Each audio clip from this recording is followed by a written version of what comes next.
Hello, folks. We are live. Game 2, Ding Gukesh, about to get underway. How's it going, David? How are you? Pretty good. Pretty good. Better rested than yesterday, so Oh, still working on it. wait 1 second. They can't hear you yet. Okay. Uh, They can wait. They can wait. We got a frisky frog in chat. Cool. Cool. Oh, look at that, Kostya. Call me tomorrow says the Chess Dojo stream was the best yesterday. That was the goal. nice. And we achieved it. One round. 13 to go. Sorry, folks. I know David is muted. I'm going to fix it. just give me a second. Okay. This is why we start the stream Kostya is sure to succeed. 3 minutes early. Man, this was just working That's how tech is. a minute ago. So,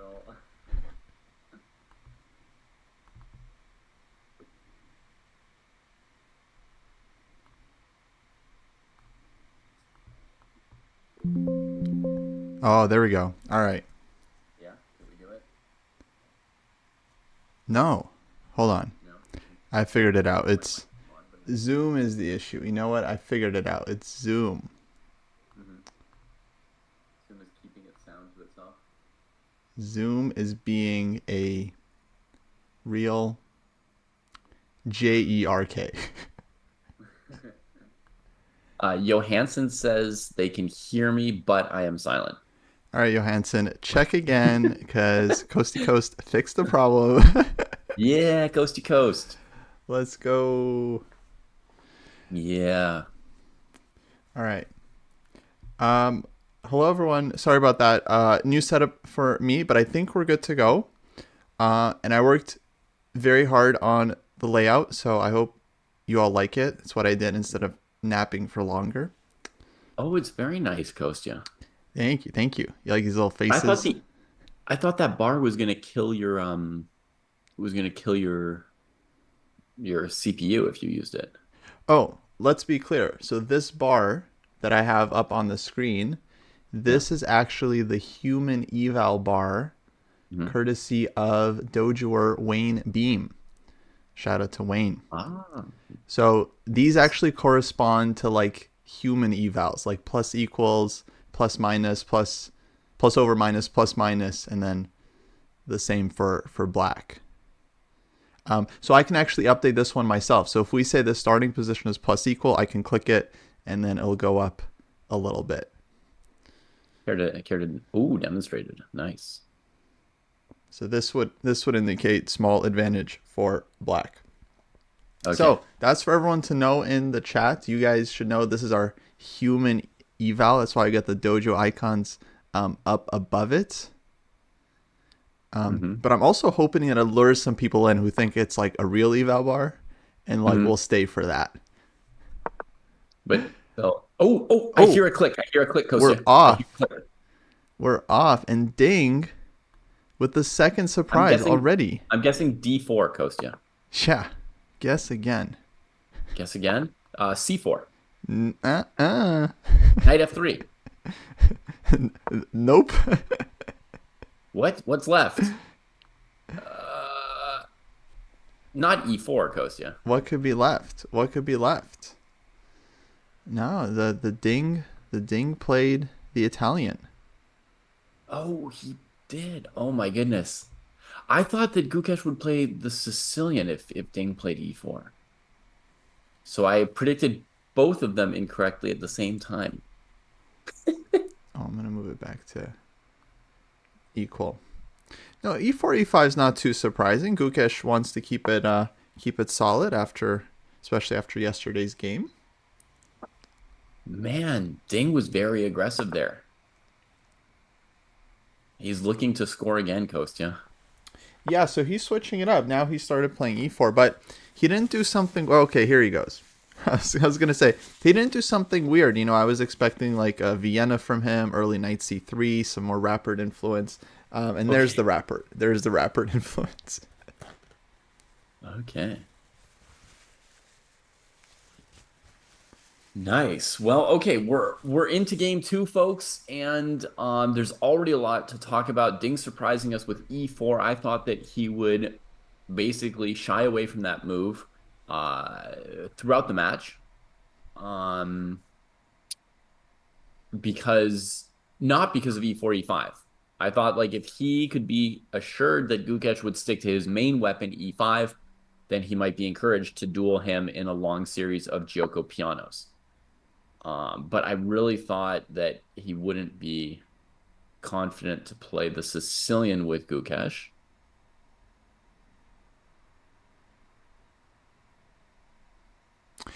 Yeah, I don't know. I mean, I would think. I mean, e4 for me, it's okay. It can't be like a huge surprise, right? But it feels like a minor surprise. Clearly, he was ready for it because he played e5 quickly, so he had his plan. And he's played a6 quickly too. Like knight c3 is kind of unusual here, basically on any move. So you would maybe stop and think for a bit, but he's he's well prepared. David, I want to ask you your thoughts on Yeah. yesterday's game. Hmm. Yeah. Uh, I've got my thoughts ready. I know. I mean, actually, you stayed up for the whole thing, which was heroic, or like almost the whole thing. I mean, Apparently, he resigned the move after I went to bed. yeah, that's what I'm curious. Like when you went to bed, did you know it was over, or did you just think he was gonna lose? Or I mean, I knew he was going to lose the game. okay, Um, mm-hmm. I didn't know for sure that he would resign on the next move or anything like that. Honestly, I thought he could have resigned one move sooner. Um, so I just thought it was at a point where it wasn't worth my sleep anymore. Right, yeah. Yeah, I it was mean, at past 5 that a.m., point. yeah, that's probably it's probably good. I would have called it after e5. After Ding played e5, I would have been like, all right, I'm out of Yeah. here.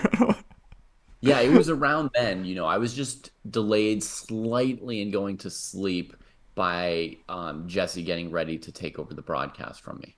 Oh, right, right, right. Like Yeah, I wasn't going to just kill the broadcast and then have people wait 8 minutes for him to resume and say, okay, he resigned. yeah. No, So, that'd be terminal. so I just Um, left the stream running till Jesse was ready. but yeah, I gotta say, I kind of can't believe you guys. I couldn't make it the first night. I'm sorry, and all of a sudden, Gukesh loses on your Yeah, watch. He just loses the right. first game with white too. With white. Yeah, it wasn't successful. But you're saying I have something to do with his results? I'm just saying it was you and Jesse last night. Yeah, yeah, I didn't happen to be there, and he loses. yeah. So True, true. it's just hopefully we have better luck today. Okay. Okay. Um, yeah, I mean, I know there are some sports fans who think that their actions have an effect on the results of games. Mm-hmm. I just think people are crazy though, Kostya. Like I don't think it's even the beginning of a thing. Well, maybe not, but you know, some people believe in it, and sometimes it does work. There's this movie Silver Linings Playbook where it turns out okay for the sports fans. That's a really fun movie. I do enjoy that one a lot. I Yeah. want to bring up the FIDE broadcast real Testing. quick just so I could get the player cam. And yeah, so this is the first thing, by the way, we should mention. Gukesh thought for a couple minutes on a4, Mm-hmm. but he did play a move. He went d6 and castles, and Ding is still just kind of blitzing.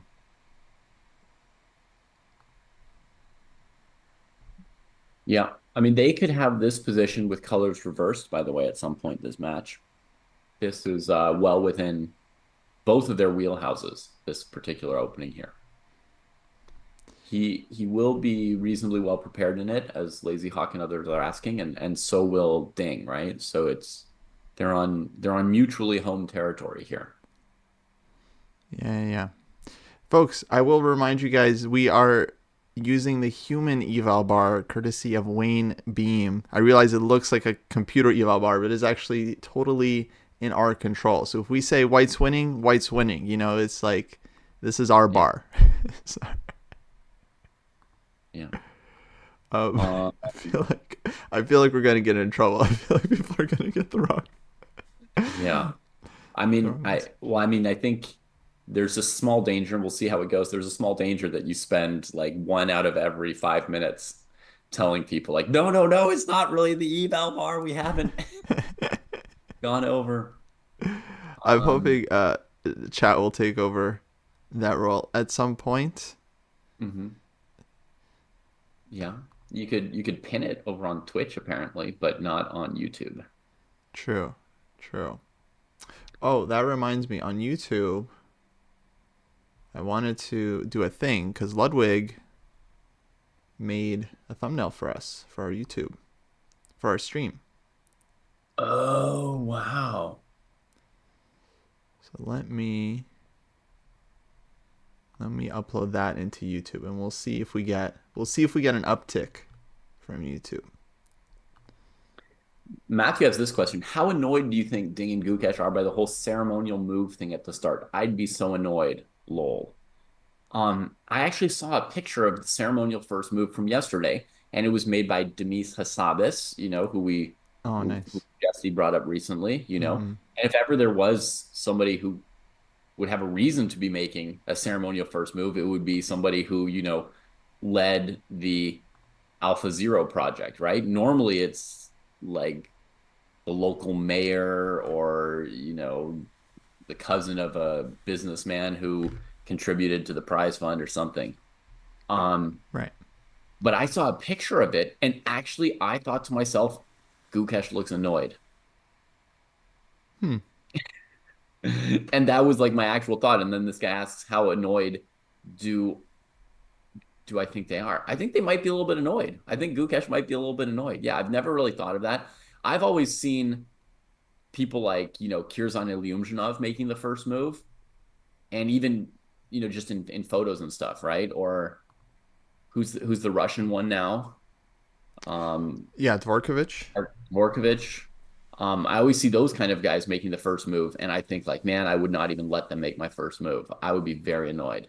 Oh, wow. Um, Yeah, it's a lot of dignitaries, and it's a lot of people that, yeah, later you could get in trouble for being in a photo with them, kind of thing.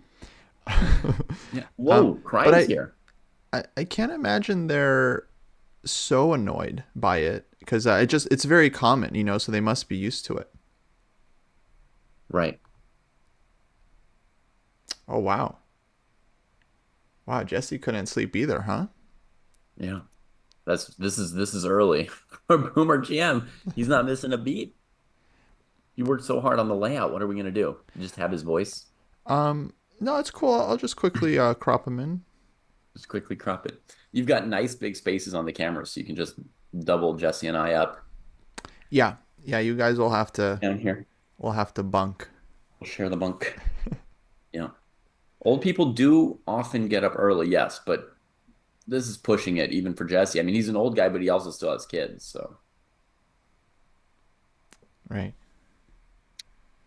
Oh, um, yeah. So anyway, Gukesh is young for this kind of fanfare, right? He's not. He doesn't have that. Well, I've been through it 100 times. I just sort of block it out. He really looked annoyed in that picture, Kostya, and I was like, maybe he doesn't even know who Demis Hassabis is. man, who is this guy? Yeah. That's Yeah. funny. Um,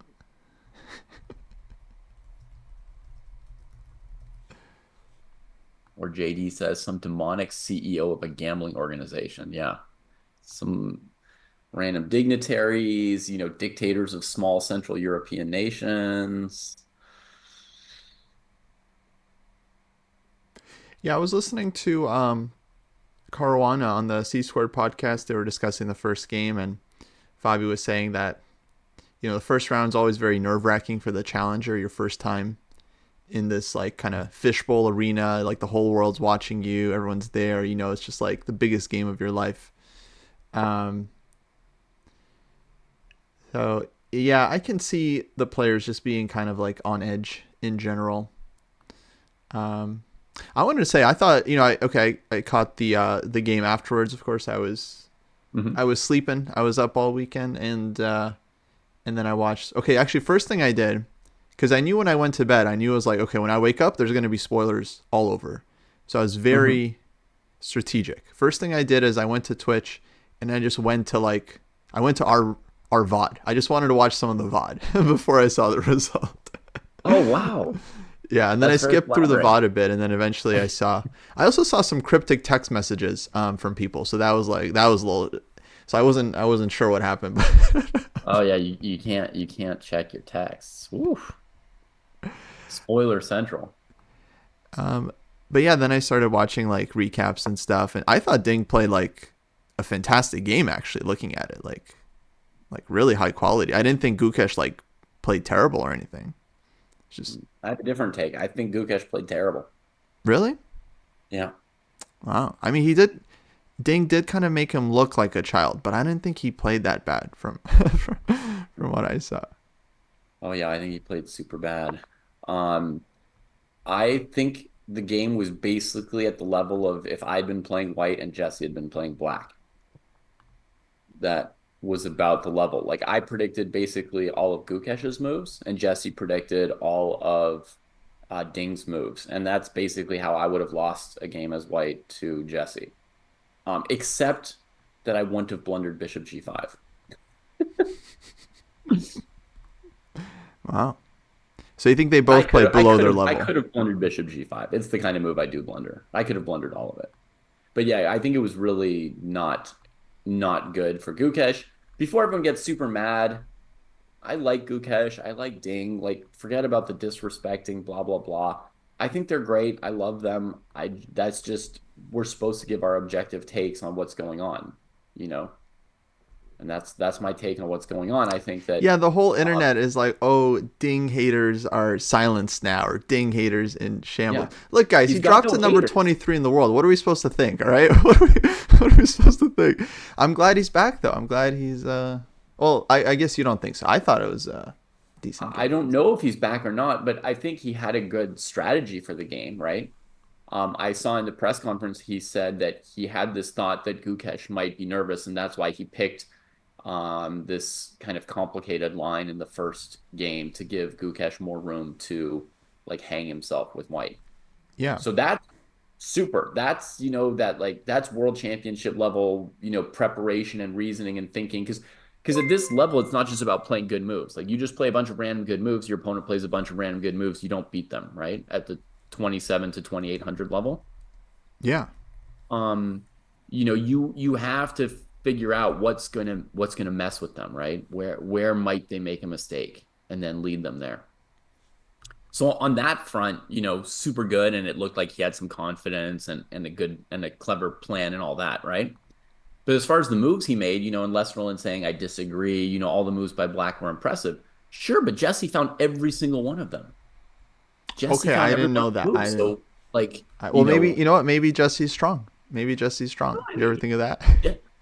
Jesse's strong compared to me, but like normally not compared to, Ding, Gukesh, Carlson, Aragaisi, which is kind of like the level we're supposedly talking about for the world championship match. Fair enough. Like he's never played in the candidates tournament even. Fair enough. Jesse, how are you? Good, man. I got up a little early, ready to go. Nice, nice. Okay, now before I don't know if you're looking at the stream, but before you yell at us, before other people yell at us, this is the human eval bar we're using, courtesy of Dojo Wayne Beam. So it looks like a computer eval bar, but it's totally there's different levels, and I can set it for like white to be a bit better, or black to be better. So it's It's a up 100% kosher halal eval bar. It doesn't exactly. look like it looks yeah. Okay, so just to back up, we have a better one, but these guys are on max, so they're capitalists on max, so they can't use it. I'm not on a Mac. I am on Windows, but it didn't work for me either. So I don't know. I mean, it's like it's 4 a.m., so I can't. Yeah. But it just Okay. wasn't working. Like for me, the bar didn't even show up. Like it didn't. There was no color. I'm not sure why. I think I probably you just have to should do a bit. It took me a little bit to figure it out too. Okay. But even that one isn't totally perfect yet. Let me just say a couple things or one thing about what you guys said. So one thing it helped me think about the game yesterday was I've beat a lot of players stronger than me with the French, and a lot of those games actually look like that game where White is trying to do a fancy space grab because the computer or something else told him to. And then it's very hard to play that position. Very easy for it just suddenly to fall apart and for the black plan to just kind of materialize. It's not that difficult once you see like knight b. Like I found knight b2 well before, well before queen e2 was played because Yeah. David was like, well, queen e2. And I was like, he's worried about something. So we started thinking about it, right? Mm-hmm. Uh, so it's possible. It's chess is interesting that way, in that it's possible to beat somebody better than you with depending on the nature of the position. Right? Okay, I just want to say that.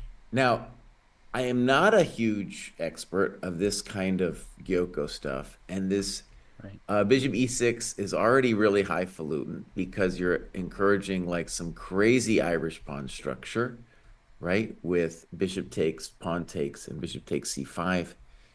And Ding is like, no, I've seen this before. I'm going to play a5. Um, you guys have probably already talked about it, but I want to say great opening for Gukesh. It's just gonna become an interesting game, right? It's looking fine. Yeah, this opening is generally an opening where white is willing to just maneuver versus playing for an advantage. And there were people in chat. We were still talking about all kinds of things like, the first game and how the people are doing and the surprise of 1e4 from Ding. But some people were saying this knight c3 move, it's so rare, what's it about? And basically, the knight c3 move makes it a lot harder for black to play d5 and makes it harder for white to play d4. So compared to Joko Piano's with c3 knight bd2, the game is a little bit more locked up. It's more like a closed Sicilian than an open Sicilian by analogy, right? And so it's just longer maneuvers for white and black with the pieces and a longer wait for the rooks to get an open file, which also means you see the players hesitating to take on e6 or e3 because whoever does gives the opponent the first open file. So they'll have the only employed rooks in the business. Yeah. It's nice for Ding though to be in his prep because that would suggest he kind of knows like which exchanges are good and which he shouldn't go for. And now Gukesh has to kind of figure it out on his own. Because there are apparently a lot of positions where you can take on e3 and it's fine, but as black, I'm honestly always kind of scared by it. Yeah, I mean, often you would go like bishop takes e3, f takes e3, d5 immediately, for example, in a position like this. Yeah. But, maybe you'd want to be castled instead of having played h6 when you play d5. I think this is great for Gukesh. I'm gonna say, actually, if we put the eval bar, I'll put this as equal. Yeah, yeah. And I think we have it as equal. it's kind of moving around. It's doing a little dance that's freaking me out. Yeah, it bounces. It I don't bounces. like the bounce. It's I just don't it's like just the bounce. alive. It's alive. Anyways, it's gonna be complicated. And you know, now he took on c4. Mm-hmm. Actually, it was interesting. Both sides invited a epic Irish pawn structure. Yeah. Now Ding is like, okay, I'm gonna take. I don't know if he's gonna take on e3, but he's done this one. Um, Also, I'm not seeing the times. I don't know if you. Sometimes the chess.com is really weird. Hmm. Sometimes it shows me the times, and sometimes it doesn't. Yeah. Yeah, we So got yeah, I'm not times. seeing Ding times. Ding is ahead right now. Jesse means the I times on like the individual moves, like when exactly he right. stopped and think about. Oh. I think he thought about d6 after a4, and then he thought about this trade just now.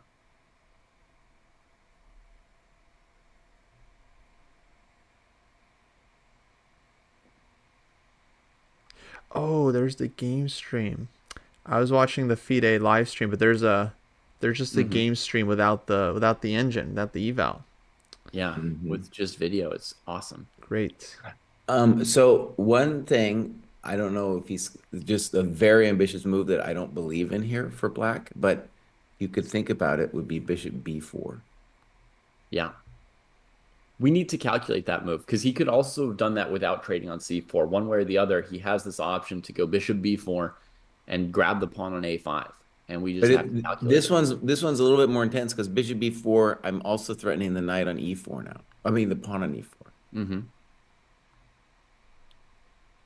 So for example, bishop b4, knight d5, bishop a5 is maybe suicidal, but maybe just knight takes e4 there. And I can go back to c5. Wait, my bad. Sorry, I messed something up. Hold on. All right. Folks are saying the bounce is distracting. I can't turn off the bounce, folks, without. I would just have to turn off the entire eval bar. I would say though, let me just say it's not distracting for me because I'm just mainly staring at the board. Like I'm not even watching the bar, and honestly, I don't even notice it. So I would. Yeah, but they're watching us. No, I'm no, but watching you guys through the corner of my eye. no. I'm watching our layout, so I see the bar in the corner of my eye, but I'm just laser focused on the board. So my eyes don't even notice the bouncing. So maybe that means you guys are looking at the eval bar a little bit too much. Maybe it's good training not to look over there so much. No, but anything that's moving, anything that's moving is just distracting attention. All right. Well, if it annoys enough Okay. people, I'll have to just turn it off, basically. So after knight takes e4, Jesse, c3 for white. Then there's bishop back to c5, huh? Exactly, that's what I'm saying. Yeah. It's a real hassle in the castle. And if I take, the knight recaptures. I had in mind, bishop c5, dc5, rook e1, which would be golden. Now, maybe it's still dangerous, of course. So let's imagine bishop b4, knight d5, knight e4, and then there's moves like queen d3. You could maybe do that. I don't know. But even there, I have knight c5 to e6. It seems fine for black. I don't know what. But let me just say it's one of those moves that looks suspicious, bishop v4, right? It looks like David Pruess trying to steal a pawn. It is. It is.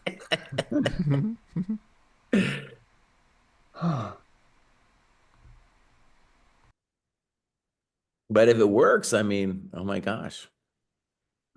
Yeah. And actually, okay. So one of the things, or two of the things I said in the prediction video that came true both came true yesterday, that I was saying Gukesh was going to play sidelines and he was going to be capable of tanking in highly tactical positions. Now here, I think this is definitely an example of a position where, yeah, it's time to tank. Now I think some GMs wouldn't even consider bishop e4 because it just looks too scary. Like And something Gukesh wrong's is going to not happen. one of those GMs. No. No, he's not. Because I mean, if it works, it works. Even his opponent has an hour and 58 on the clock, just like blitzing out the moves. And he's like, but maybe in your prep with a computer, you missed that I could take this pawn. Yeah. I think it's just like naive to go for it with it. The guy's blitzing out. Although, Here's maybe an idea actually for white. Maybe this bishop b4 and then queen d3. He doesn't do it. So then we had a question in chat about the Irish pawn structure. The Irish pawn structure is generally triple pawns, but that other mangled thing was so mangled I was calling it Irish. But if we imagine bishop b4, bishop takes, pawn takes, we have here c5 and rook b1 and yada yada. In addition, though, bishop b4, queen d3, maybe you take on a5 then. I don't know. But that is truly a dangerous position then because of knight d5s. So Gukesh has had enough and he just castles. All right. He found something wrong with taking it in time. All right. Ding's playing fast, dude. I would be surprised if all of this were theory for Ding. I would not be. You wouldn't be? No. I feel quite confident that he's in theory right now. guess you're right. Oh, and he goes b3 quickly too. That's such a prep move. Yeah. b3. Hecta, this stream doesn't have an engine. The one you're on right now. Yeah, so far, I mean, I'm keeping it even on our human eval bar. It's human controlled. Kostya, you got to get rid of it, but it looks too much like an eval bar, and it's dancing. You know, it's dancing. I can't do it. Yeah, I can get rid of it. I can get rid of it, but then we just won't have anything. Which is fine. But At some point, these guys are going to go to sleep probably, and then I'll come on with the yeah, real yeah. human. We'll get our dojo widget working. Now, Okay. I just want So this position Right. is about jamming a knight into d5 or d4, and that knight being so annoying to your opponent that they trade, and then you recapture and you get space with your pawn structure. Right, Jesse? Yeah.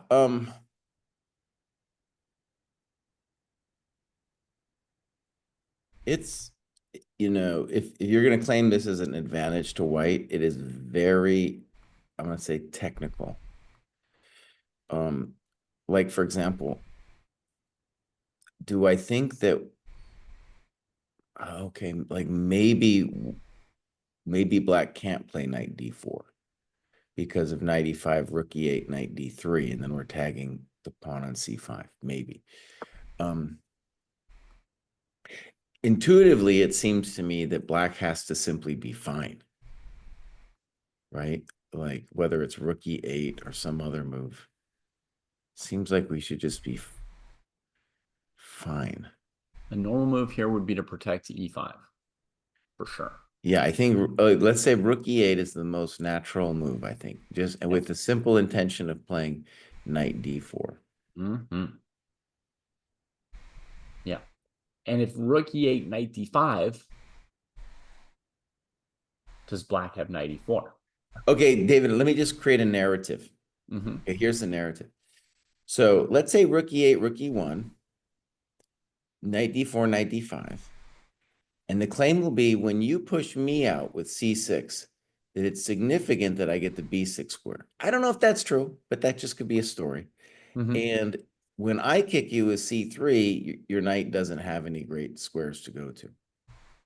Yeah, I mean, there's the question how good your knight is on b6. Totally, I'm with you there. Yeah, I guess you've got knight a4, and you're not stuck on b6 forever. You've got ways to wriggle around.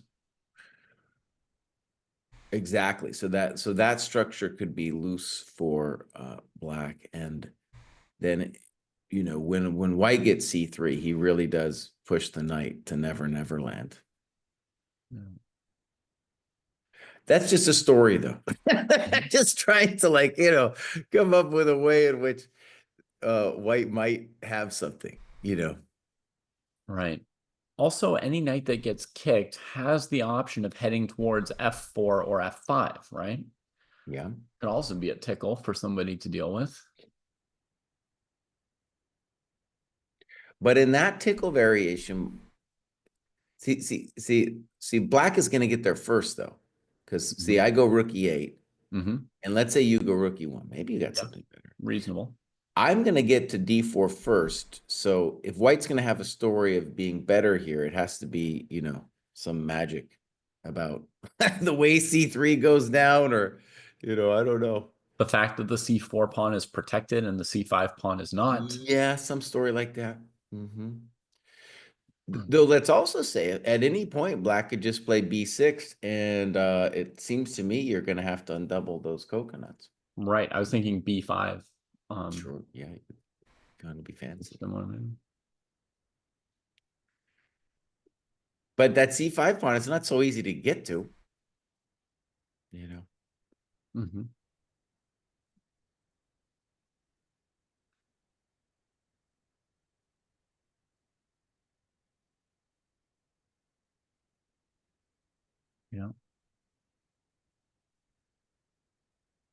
I don't see anything super clear in any of the little lines I'm playing around with myself here.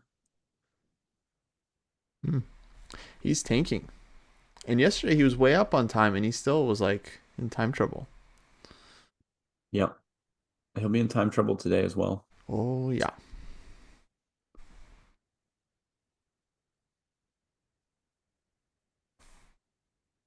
Well, this is more typical of what I expected. The only reason at the beginning he wasn't in time pressure was it seemed like he had some prep going on. Yeah. Oh, I have another update for the Twitch audience. By the way, shout out to Twitch, shout out to YouTube. But for the Twitch, we got some new follower emotes featuring some of your favorite players. So you guys can let us know who you're rooting for via emote. Mm-hmm. That's some nice. We already had a ding emote, but the Gukesh one, that one's new. Yeah. If you try and think of like a match strategy against Gukesh, it would make sense to try and get him in time trouble a lot, I think. So you would want to do things like this pawn on a5 that he has to spend a few minutes calculating if he can take it or not. Like any opening line you can prepare with something like that, where he's going to have to calculate for a few minutes and then say, oh, well, and just play a normal move. He's going to give you those. He's going to pay that tribute of 5 minutes every time, checking on everything. So you want to pick openings like that, and also maybe middle games like the one that this is leading to, where it's going to be a long maneuvering game. So you can try and get him, lower on time through a longer process. If I was in the ding camp, I would be like, look, we won game one. Let's get a position kind of exactly like this, where it feels equal and incredibly solid. Dude is gonna tank, and we'll just play natural moves, and we'll be safe, and he might implode. Mm-hmm. Yeah. All right, we've got a variation from chat we could check on Kostya. Lesterlin giving us rook e8, queen takes queen. Rook a takes queen, and then knight d5. Mm-hmm. Knight takes e4. Rook e1, f5, knight c7. And Lesterlin wonders if that is a favorable position, like what our evaluation of that would be. Wow. Okay. So rook e8. Queen takes queen. Rook takes queen. Knight d5. And it's very logical, this queen trade, to make the c pawn undefended, right? And then knight d5 has so much more impact. Yeah. On knight d5, though, I feel like if I was black, I would be taking on d5. Mm-hmm. Yeah, I think so too. And then this seems okay for me because black can play knight d4 next on either recapture. I think black is totally fine. Yep. I think you can just play knight takes e4 too. I don't think there's any problem with that. Yeah, I wasn't sure. I just felt like if white's going for this, then probably it's okay for white. So might as well just take on d5 since I know that's safe for me. But I don't really see, the issue here either. Mm-hmm. Yeah, I think that the knight c7 position that Lesterlin gave might be slightly better for white. So like Kostya, I would have edited it by trading on d5. Mm-hmm. One thing I think is interesting about this is I think most players would play rook e8 pretty quickly here. That doesn't mean you know exactly what's going to happen, but you're just like, boss, this game is about the knight d4, knight d5 thing, and therefore I must play rook e8. And so let's go. We'll figure out the complications later. Yeah. Because every other move just gives, I mean, it's just a very simple tempo game of who gets to d5 first. What And did you we're the guys ones. think on queen e7? Queen e7 just seems wrong because you're inviting knight d5. Yeah, but then black can just take and go knight d4. So on queen e7, white I think has a pleasant choice between knight d5 and rook e1. It might also be equal, but it's weird to put your queen on the e file because it's going to open. I mean, I think it's okay because I'm ready to trade and go knight d4. There's lines in the King's Indian where black goes queen e7 and then in response to knight d5 goes back queen d8 and then preparing to play like c6 and kick the knight. So like, I don't know. I think it's okay. Okay, let me just try it out. So Yeah. Queen e7, I'll go knight d5. So take. So you're going to take it. And then I'll go c d5. Say knight d4. And then let's just say I'm a real weenie and I play c3. Yeah, I knew you would. So knight takes. Knight takes F3, and then white says I got a very small advantage. Okay, so if you say you have a small advantage, then I'll go knight b5, knight d6. Okay, I got a small advantage there too. Okay. Better there too, Kostya. But I got the knight on d6. No. You should get rid of his knight. It's only going to be a little worse for us. Okay, but that position actually would actually show knight f3, queen f3. Yeah, black's not going to lose right away or nothing, but that would be the example of, I think the best case for this opening is that you get some small edge like this that you can try to work. Yeah. Okay, so we got queen takes d1. Yeah. Now yesterday, what I heard from one of the recaps was that Gukesh was unwilling to go into like a bad endgame at any point. That's true. Well, I was saying that. You guys felt that as well? Oh yeah. But today he's like, nope, and not that this is a bad endgame, but he's like he's not avoiding the endgame today. Just walks right into it. I think this is pretty concrete. So the first obvious thing is he's playing on the a5 pawn, and he's saying now that any knight d5, I'm going to play knight takes e4. And that white at least has some questions to figure out. Okay. Okay, so I want to take something back. I thought rook e8 was like an only move, and he came up with this. Yeah. Yeah, there was another big option there to take the queens off. Question for you guys: what would you think if this game kind of peters out into a draw? Oh, it might. I think for Ding, that's not a terrible thing. I also think that the strategy from Gukesh is going to have to be like every game, let's make it go as long as possible, as complicated as possible. Let's wear this guy totally down. Right. So if Ding can get a couple short draws, I think that's fantastic for him.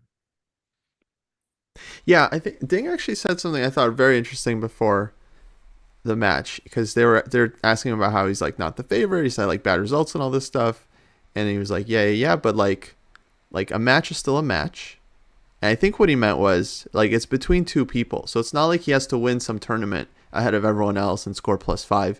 He just has to beat one player over 14 games, Gukesh. And so if that means like one win and 13 draws, that works. That counts. So like, I could see him just trying to be very, very cautious, with the lead. Yeah. One thing I want to do more of in our little streams is to play guess the move, and I think this is kind of a hard one to figure out for white. I've been analyzing rook d5. It's not that good. We're good. Actually, I think I was looking at rook d5 too, and it's close. It's close. The variation where I didn't make it work was rook d5, knight takes, c takes, knight d4, and then if we could calmly take on e5 and bring our knight to c4 or something, then maybe we have an interesting game. But if we lose the c2 pawn, I think we can forget it. Yep. All right, good to know that I'm not the only one. You're looking at the same thing as me. One thing I want to point out is I don't think black's actually threatening anything. So it feels like for a second that black is threatening rook d1, knight takes a5, but of course then just the e5 pawn falls. Well, and then rook e8 and maybe the e4 pawn. There's always f4. There's Knight also knight five. d7 in there too. Oh yeah, white doesn't play h3, so I can play g3. Okay. So for example, if I were just playing blitz here, king f1 would be a move that comes to mind. Yeah. And I'm struggling to find a different move besides king f1.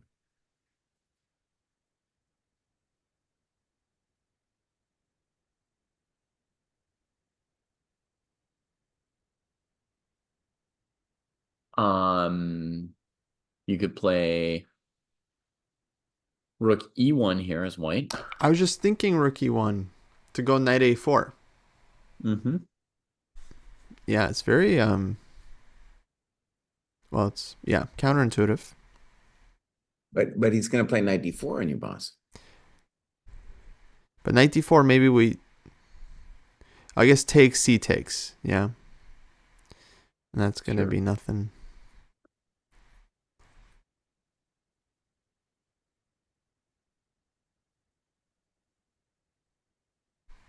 So white has to figure out how to deal with this incoming knight d4. Mm-hmm.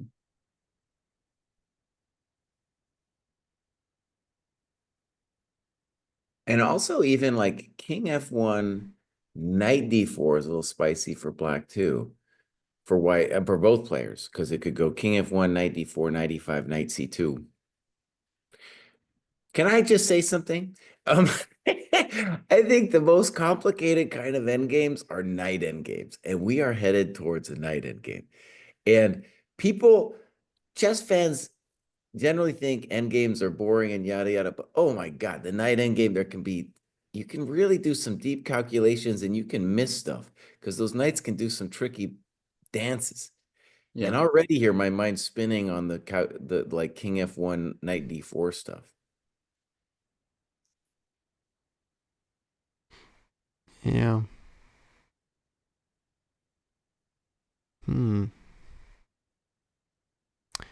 Ding is looking like a man who is supposed to have like 0.3 here.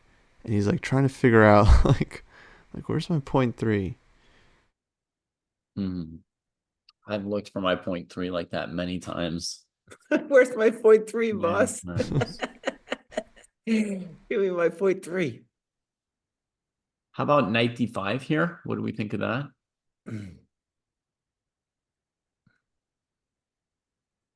But if I go knight e4, Rook e1. say knight f6. Knight c7, I guess, and then you have e4. Oh.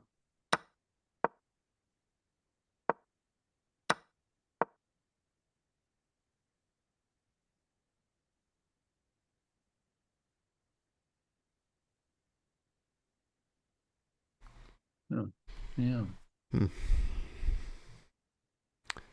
we got to deal with knight d4 somehow.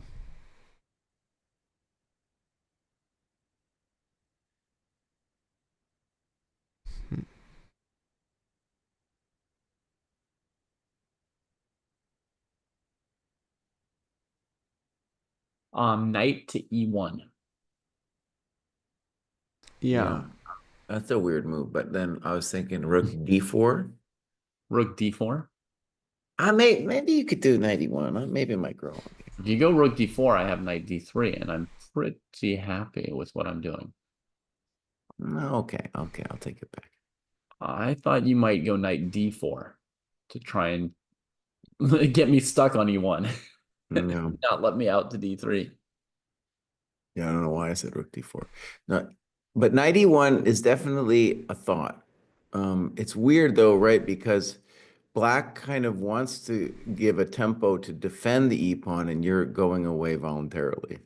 Yeah, but I want to play f3 and defend my e pawn that way without coming off the d file. And of course, my big idea is to come knight d3 and have you worry about that c pawn. And I've got knight a4 coming too, so you can't even hold the c pawn. When I play knight e1, you need a very specific answer.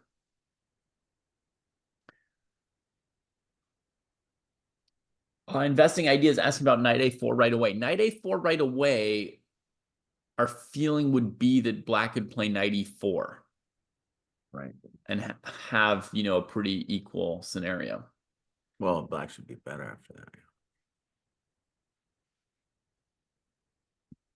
But someday, knight a4 for sure. Someday. Like if David achieved his knight e1 f3 thing, then he could start thinking. Then he could start thinking about knight a4. Oh yeah. Once I played f3, knight a4 is coming. Oh, also, David, on knight e1, there's just the simple rook takes d1 then. Oh, that's a real problem. That's a real bummer. Captures and threats, huh? Captures and threats, that's right.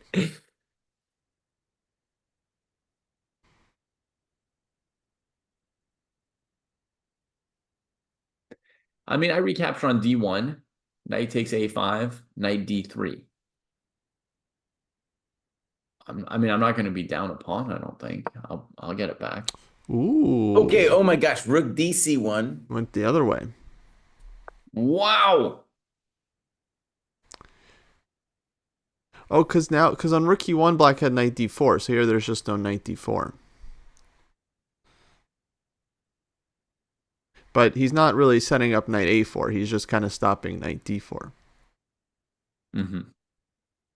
So again, the super obvious move would be rook e8, right? Like, okay, you stop knight d4 for one move. What's funny about this move is in game one, there was a point where we felt Gukesh had to go passive with rook fc1. And that would have just been admitting that his attack had come to an end, but he's fighting for a draw. He did not. He did not. And this move, rook dc1, feels like, yep, I'm just going to be solid, boss. I don't need to prove anything. I'm just going to sit here for a little bit.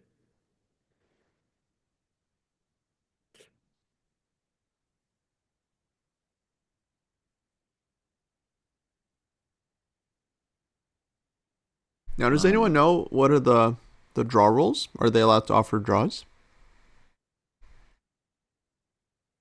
Good I question. didn't see any special rules saying they could or couldn't. Usually in matches, I think they just let them do whatever. Yeah. Okay, well, let's talk about this position. So I think knight d4 is a candidate move, obviously.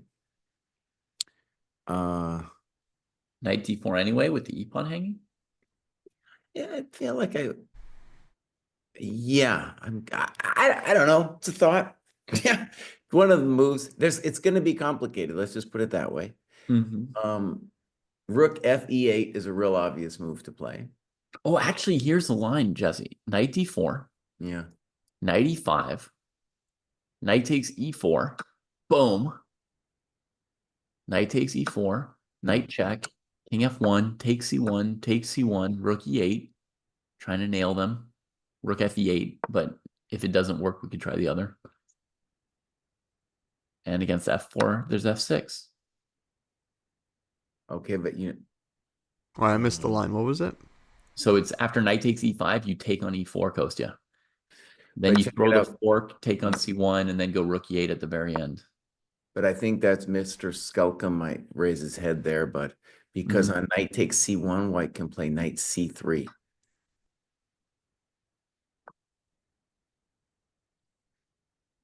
Okay. By the way, maybe that's still fine because the knight can sacrifice itself for a pawn, and actually the rooks will be quite active.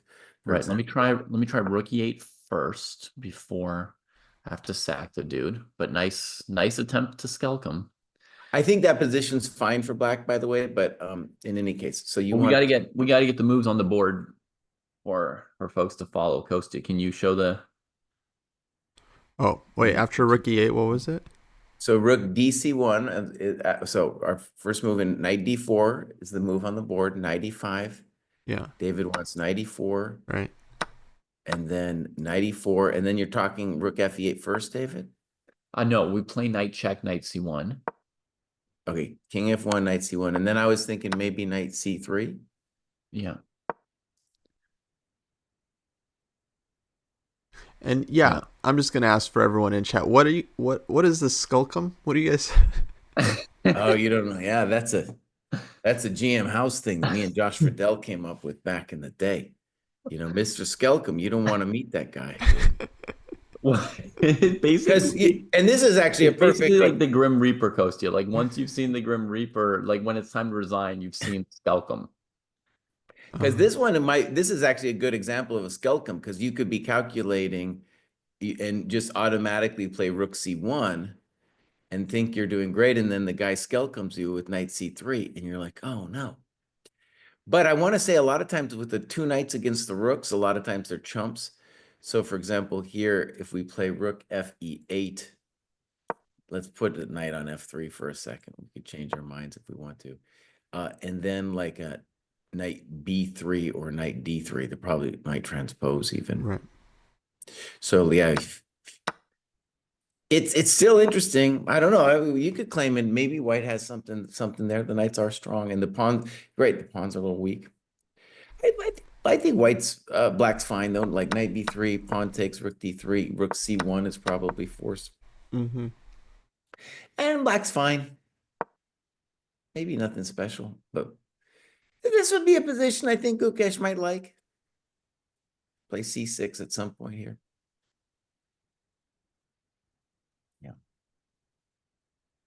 Yeah. And it's a cool variation because I think there's going to be a lot of variations like that. It's going to become very tactical. It feels like, I'm sure there's some of these eval commentators out there like, well, I guess it's going to be a draw today. You know, well, yeah, it's over.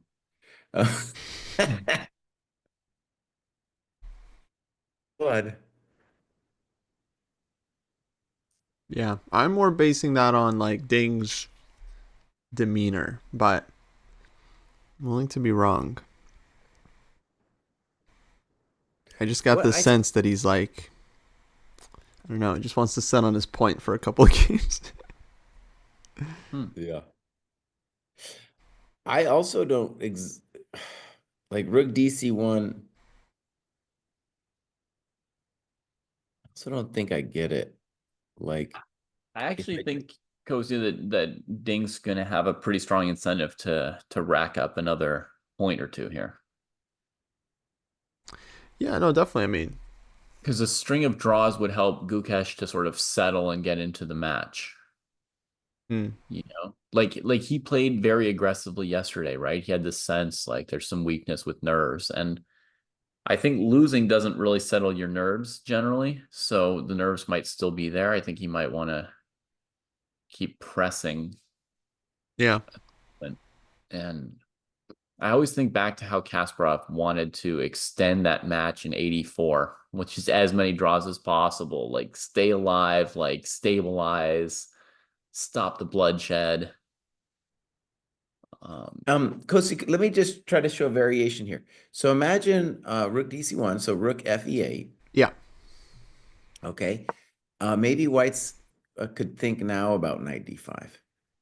So the intention would be that if knight e4, knight c7 now comes with tempo, and then I'm going to go back to d5. And I'm going to claim that I'm better. And the rook on e8 is a little bit funky because if he goes back to f8, then he's neglecting the e5 pawn. It goes to e7, he's giving us knight d5 with tempo. So maybe a slightly pleasant position for white that I wouldn't want to be in if I'm calculating this after rook dc1. Okay. Couple thoughts on this line, Jesse. First of all, when you go knight d5 for the first time, yeah, maybe I trade your knight instead of taking on e4. Right. So like knight takes, c takes, knight d4. Fair enough. Yeah. Yeah. And Okay, yeah, but I'm going to play knight takes d4. yeah, knight takes d4, sure. Um, I guess I take with the e pawn, And let's just say if he takes with a c pawn, then maybe I'm a little better with c3. right? If surprisingly, a situation where Or the maybe after c6 it's equal. That would be something to check as yeah, well. we get This something doesn't check. work out. So e takes, Or and e then takes, yeah. I'm probably going to play rook to e1. Because if I play f3, you want to probably play f5, I right? was gonna play f5. Yeah, so rook e1. Okay, rook e1. Okay. Now let's try f5 anyway. David, I think you're That's a getting little risky, risky. A but little risky. Let me reflect. ef, f5, ef. Yeah. No, I'm gonna reflect.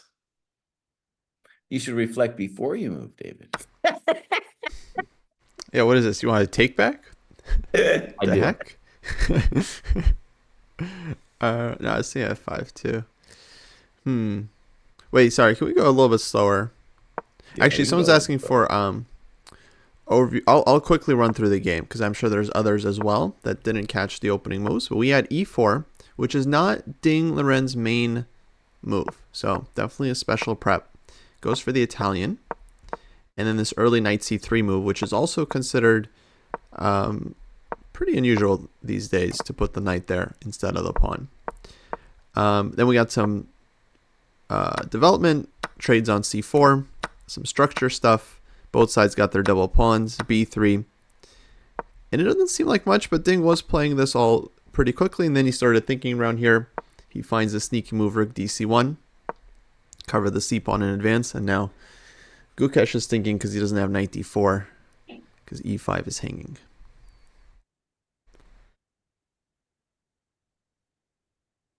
But we were just thinking rook e8, and so far we haven't found anything super convincing there. I thought white might have a tiny edge after rook e8, knight d5. Okay, I'll try. So rook e8, knight d5. I also take on d5. Okay, on d5. Okay, c takes. C takes. And I'll go knight d4. Take.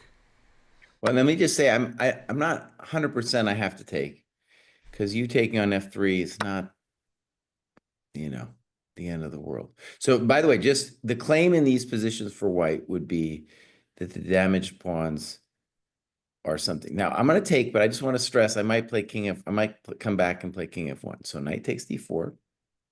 Mm-hmm. All right. Here I'll think.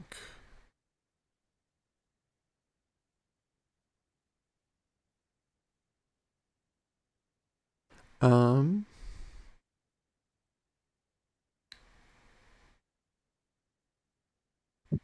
My 5 o'clock alarm is going on.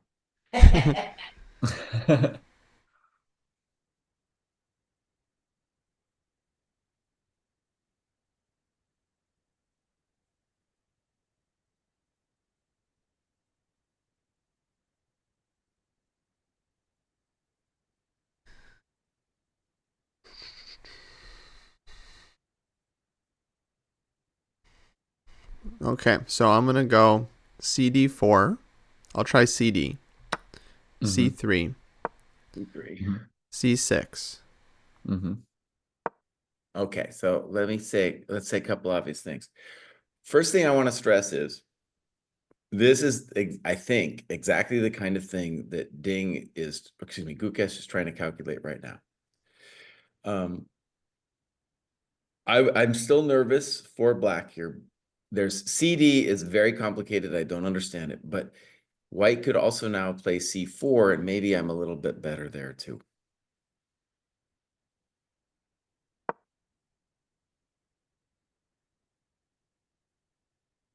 Yeah.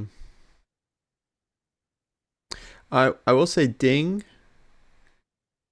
I have seen him win some very, very marginal like rook end games, like some double rook end games. So Mhm. he could be dangerous in like a technical thing. He's pretty patient and precise. Um, yeah, I'm not sure I totally believe it here after c4 still. And this, by the way, it's really important to think about from like if you turned on the eval bar, it would tell you something. But here as a human, you're just looking at it, you're like, am I in danger? I don't know. You know? Especially from a distance, you'd be like, I don't know. I guess we could look at this knight d4 line more actually, because this was the two knights line. This one wasn't so.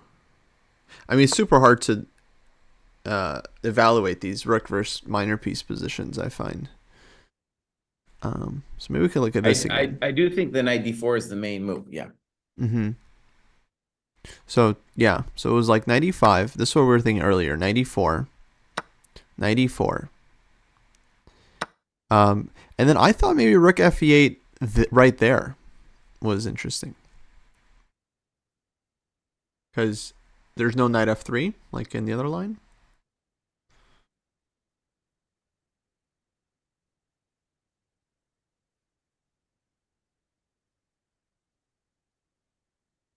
And this seems like a better version for black. So on f4, it'll be knight e2 check. And then maybe even knight takes f4.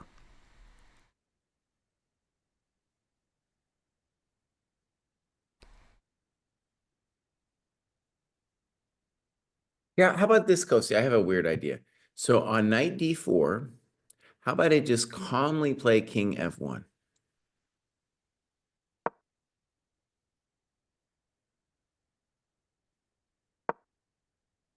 Um,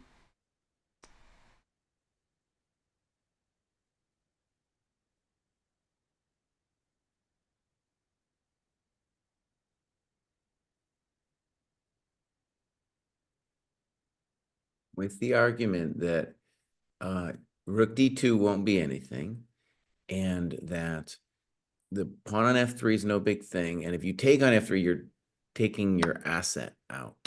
what about takes and knight h5? Okay, good. I think that's a natural question. My thing there would be, okay. First of all, it's going to be very hairy, the calculations after knight a4. But I guess that's the first move we got to look at. So knight a4. Mm-hmm. So let's say the obvious, this is the kind of thing where black maybe can drum up something on the king side, but if he doesn't, if he's not fast enough, white's just going to eat all those nasty pawns on the queen side. Yeah. My instinct's black's okay. I would start with rook d6 here.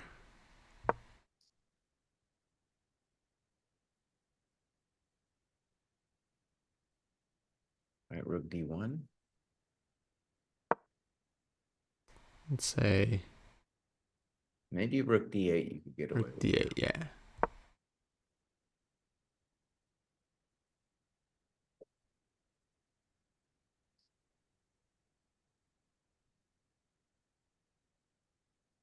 Rook takes rook. Mm-hmm. Take with rook. Mm-hmm. Oh, I don't know. I'm going to start eating those bad boys now. Knight c5. Okay. I'm just going to say this looks very dangerous for black because I'm going to take on b7, go back to c5. Yeah, it's not a ton of play with the rook for black. So maybe that's an idea, knight d4, king f1. I don't, it's at least interesting to pose some questions to black. And the narrative here is that my knight d5 is cool, but that also this, you have to be on the watch for the knight a4. Because it's when I get there, I'm not just winning a pawn, it's an epic square for the knight if I get it to c5. Mm-hmm. Yeah. So rook dc1 looked like a sad move, but it is posing some problems. We've thought about knight d4, Rook FE8. In both of those moves, it's not like either of them lose or anything like that. It's just maybe white can pose some problems. Is there any other candidate moves we need to talk about?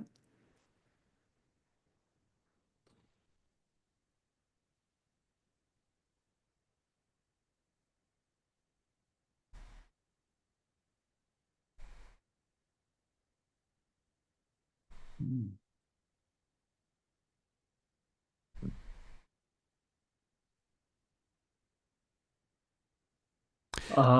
People mention in G5, guys. Honestly, I didn't even did not consider G5 for even a second. Yeah.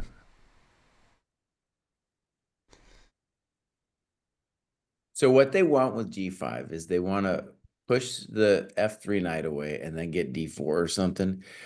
But if you just imagine G5, G4, then the knight goes H4 to F5, and it's, if that white knight gets to F5 with the pawn on G5 or G4, that's pretty good for white. But okay, but we'll list it as a candidate move, G5.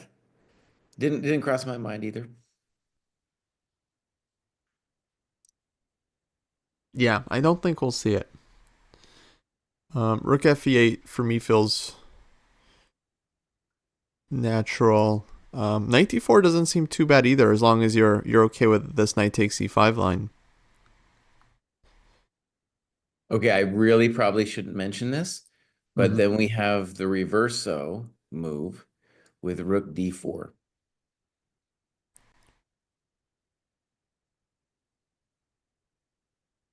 But it doesn't work, right?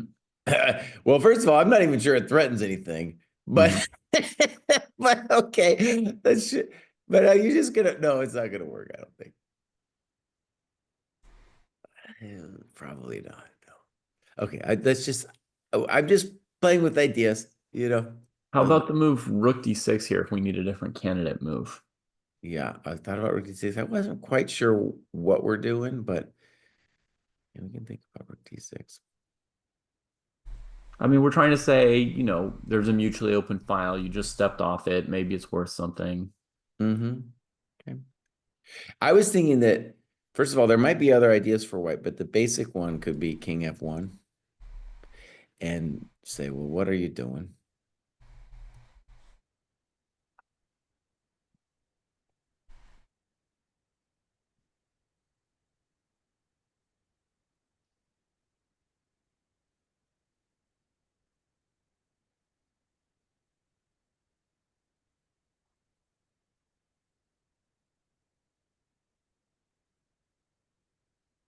This rook dc1, actually, maybe I'll just pause for a second.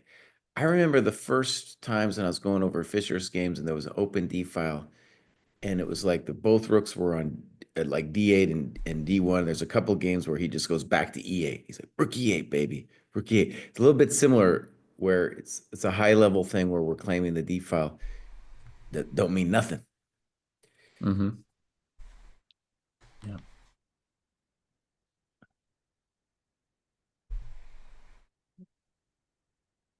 Oh, he's tanking good, man. We got at least 15, 20 minutes going on here. Mm-hmm. Yes, Cubics 91 has made an appearance as a possible maneuver for white in general. We've got another suggestion of a different approach from black. Knight b4 with the idea of b6, but knight b4, I guess knight e5, rook e8. Oh, I have All right, you another guys, idea. hold on. I want to, okay, let me just say one thing real Mm-hmm. quick. A knight d4, king f1, black doesn't have to do anything. Just play like rook fe8 there Right. and be like, Bouse, what is it that you want with me? I have an idea, and guys, just tell me what's wrong with it, okay? Okay, you Yeah. tell me. Rook C8. Oh, no, no, no, no, no, no. I'll tell you what's wrong because we don't make those kinds of moves on the dojo.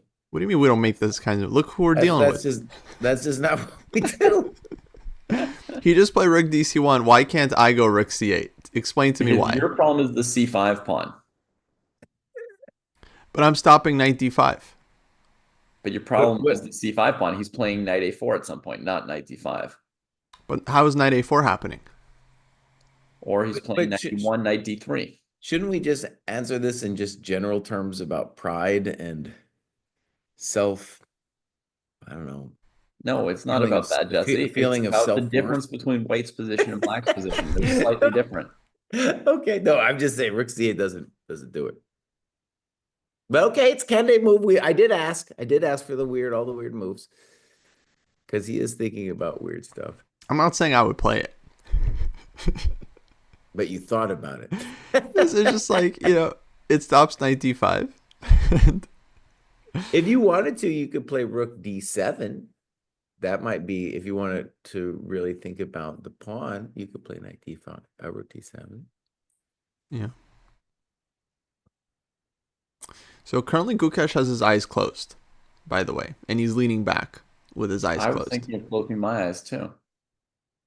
No, he does that. This is common, dude. He has like a just very intense ability to calculate with his eyes closed. It's impressive, dude. When I look, I think that's how David became such a fanboy, because he just sits there and he's got full concentration. And the chumps think he's sleeping. He ain't sleeping. That boy isn't sleeping. He's looking at rook fe8, knight d4, all kinds of stuff. Yeah, I get a feeling he juggles the pieces very freely in his mind. I just put a link in the chat for the live stream for anyone's curious. It's just the video of the players. Yeah. No compy. You're in there with them, guys. Yeah. 2024, Singapore. Yeah, Gukesh lost 6 rating points yesterday, dude. Rough. And Ding moved back into the top 20. All right. Yeah, we were talking about how he moved. That's back in the top 20. Ding, all right, buddy. It's a world championship match. Maybe Ding can farm him for rating back all the way to the top. Nonsense. Look, it's a world championship match. It's not about $200,000 a game. It's not about 6 rating points a game. It's about, are you kidding me? The world championship match. That's it. To be back in the top 20 and for us to stop calling him number 23, dude, that's huge. Yeah, the other interesting thing I found about Ding in his interviews is that he's actually like paying attention to like a lot of chess media. Like he was aware, obviously, that like everyone's calling him a big underdog. Like Magnus was calling him an underdog. All these other pundits. So he's kind of like aware of it all. So I don't know if it affects him, but yeah, he might be world champion, but he also has the internet. Wow. He's got access. You guys know I talked to him briefly in St. Louis when he was here for Sinkfeld Cup, and he told me that he watched one of my recaps. So, there we go. That just shows you the level of, YouTube. He's going down. I watched one of your recaps. It was really good. Oh, thank you. Yeah, you know me. So he's online. He's on the internet. Yeah. But honestly, that makes me less likely to watch your recaps, because I'm just like, I can just talk to him. I don't have to watch the recap with everyone else. I get a personal recap. Exactly. All right, you guys, I'm going to say he's about to play knight d4. No, he's going to play knight d4. But let's look at this rook d6 move. We haven't looked at it too much, and I think there might be some interest in it. It's a very different move than everything else we've looked at. So rook d7 has several ideas. One idea is to be able to play knight d7 and defend your pawns without getting pinned on the d file, right? Without losing control of the d file yourself. Another idea is in some lines to go towards the king side, rook f6, rook g6, and of course the third idea is you double rooks on the d file and then you try to get in. Okay. And so if I play, let's just say I sit and play king f1. What do you want to do then? Okay. You sit with king f1.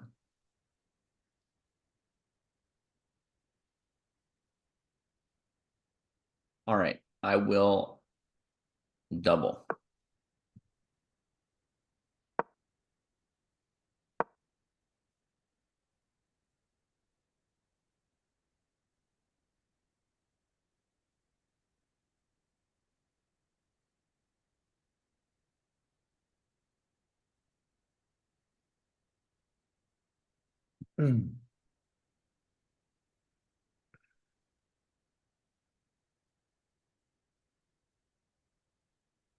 So one thing about this Rook D6 variation, it's kind of like white can do things when black goes for it. But here, black's, I don't know, he's just kind of sitting. So what does white actually want to do? Yeah.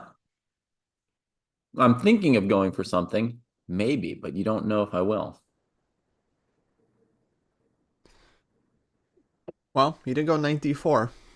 There we go. All right, kids, welcome to the dojo. I think that's a good move. Wow, Ding's just starting the game. He's got an hour and 45. Yeah. Just getting started. Mm-hmm. Gukesh and us were already tired. Okay, so just to review what our thoughts are. Our thoughts are is that on 95, 94, it might be a little complicated, but it looks fine for black. And then if white does a move, a building move like King F1, then probably just Rook FE8, just to hold the pawn. No need to go loco. So what black can say here with knight d4 is we are just we're just achieving the dream, and it's better for us to leave it there than even take on f3. I think. I don't think there's like taking on f3 is not that impressive. So I still like King F1 for white. Yeah. Maybe there's some other idea though.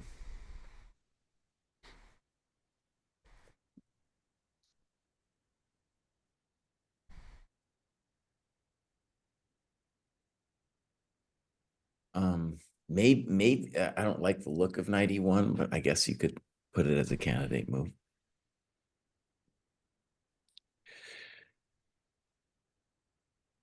One bummer about 91, by the way, is when you play then knight d3, there's no knight d3 because the knight takes b3. So that's a little bummer. I don't know how significant. Yeah, that's pretty lame. It's definitely what we want to play after 91 is knight d3 at some point.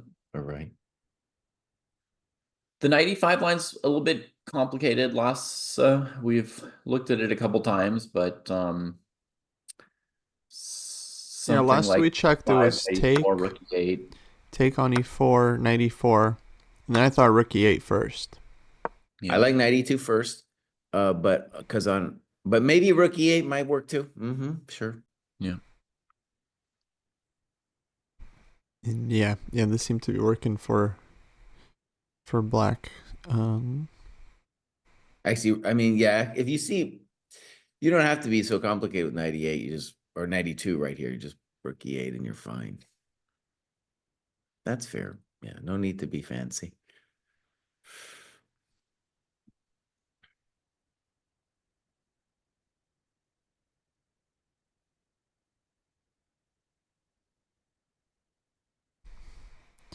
So king f1, currently our main move to stop all these 92 checks.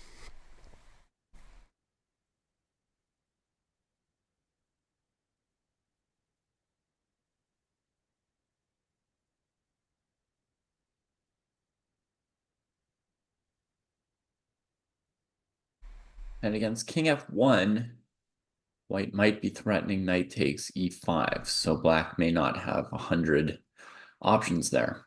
That's why I was thinking king f1, rook fe8 feels like the main posizione. Yeah. Right. Also makes it harder for white to ever go knight d4 again, so yeah, it makes sense. One argument, by the way, is maybe black's a smidge better here. Maybe black's just a touch better.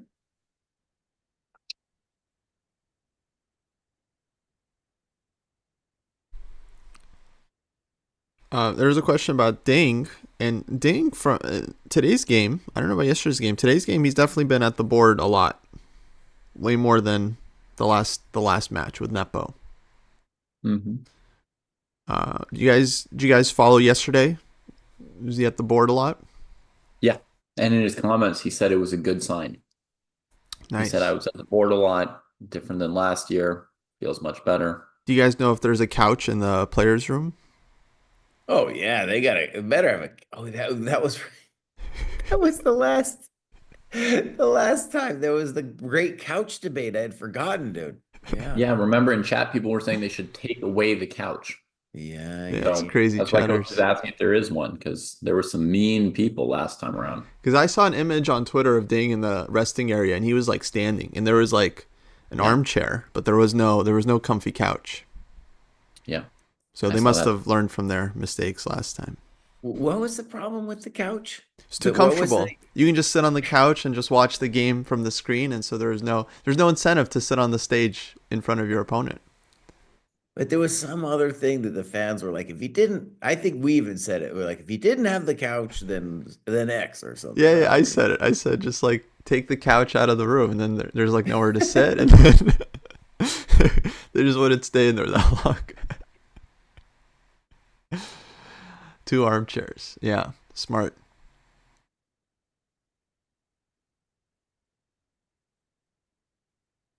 Well, I wish we could get that eval bar going, Kostya. I want to put black as just a smidge better. It's important. I want to give me a little smidge. Yeah. Well, we have the let's see, we had this like makeshift one from the candidates, but I don't even remember. I think it was in a Google sheet. Must have been. Let me see. Let me see if I can You find can't it. get DM Hokies one working, boss? I It tried it works so earlier. I well for mean, me. yeah, it just wasn't showing up. Oh man. And then it was kind of crashing my computer. Yeah, we still have this doc. We could use this. Hold on, I'll send you guys. And then I'm already in stock, we could I think. crop Yeah. this in. You'll see Kosi in the standings bar. I made a little thing. You see there's a third tab there called standings. Ooh, nice. And I made a little thing for Ding Gukesh for the 14 games as the match goes along. Yeah, that'd be really useful. You can definitely Yeah. I mean, I saw you'd already made your own cool thing, so I didn't mention it to you, but I was gonna put it maybe under my board where nice. you already put the match score. So Yeah, I think that's better because that shows people the progression too. yeah, at So some point. Right now we're in game two. I think what you've got is sufficiently clear. so we got to write it out where it says current eval. Yeah, We so you got to put your eval down and then it should average. Yeah, it still works. Wow. All right, hold on. Let me crop this real quick. All right, folks. The Sensei eval bar is coming back. And so, David, that you have 0 there? I have 0. Okay. You want me to put 0.00? No, no, no. I just wanted to make sure that that was your actual thing. I'll try and make it clear. Oh, no, it only displays the No, 0. no, you can. That's fine. It's fine.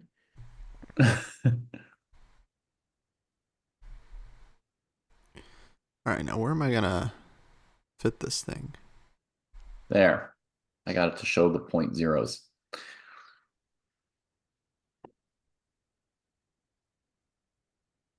And so, Kosi, you feel it's like a smidge better for white? Um, yeah, I thought so. Okay. Isn't that where we last left off? Like King F1, Knight Well, F3, King GF. F1, I think King F1 Knight F3 is good for white, but King F1 Rook FE8 definitely seems better for black. And then you think, yeah, I'm just a little puzzled on how Ding got into this. Then Well, he played moves like Rook DC1, buddy. He played moves like Rook DC1. It might look cool, but come on, bud. I Come think on, Rook C1's a great move. Uh-huh. yeah, it looked good. Minus 0.3 from Jesse. That's madness. Madness. I mean, minus 0.3, that's like the effect. That's like an opening advantage. That's like being Yeah. white. Like it's not that much. It's just a smidge. No, it's quite a bit nowadays. 0.3. Oh, he's fine. But I don't got no real estate. That C pawn is a worry. That pawn on C5 is a bit of a worry. Oh, wait, here we go. All right, you know what? I got the solution. Easy. Never mind. My bad. Thank you, Nigel, for the David should tip. be a GM. I'll gift 100 subs when he gets his smile. Woohoo. Who needs to become a GM, Kostya? You do, bud. David. Me. Oof. David. He's promised us 100 subs when you get it. Oh yeah. All right, we got the Sensei eval up, but let's see, the measurements on this thing are a bit weird because it's showing like increments in 0.05, which makes the advantage seem much bigger than it is. The average eval is minus 0.07. Yeah. So let me figure out. It's probably some settings thing. But it's just adjusting because it's so minute, it's just adjusting. Right. But Okay. Okay. As long as people understand that it's not 0.5 that we're saying, but rather, or it's not 0.5 that we're saying, it's 0.05. yeah, I kind of want to fix the the thing so that it just shows like +1, +2, +3. Does anyone know in Sheets how would you do this? How would you customize the chart?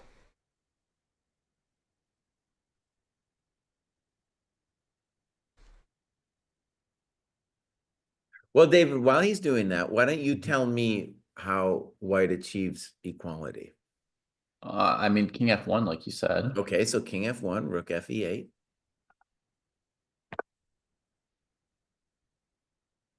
Okay. So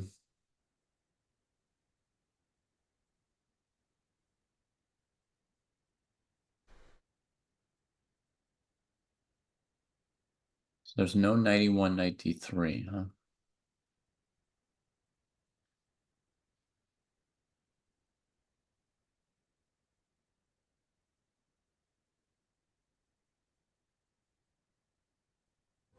Okay, I'll play 91 anyway for white. Okay. Now, let me just say that when we say something like this is better for black, it's mostly just because my knight's there and yours isn't, right? But I do want to stress that this move here for black is a difficult choice. So for example, I can play C6 to keep your knight out forever, but then eventually, obviously, the problem is my C5. White can't actually get at my pawn too quickly, but maybe eventually, like he could dream of F3 and then knight A4. That's what I'm about to do. So black needs or wants something nice. Something to do, something nice.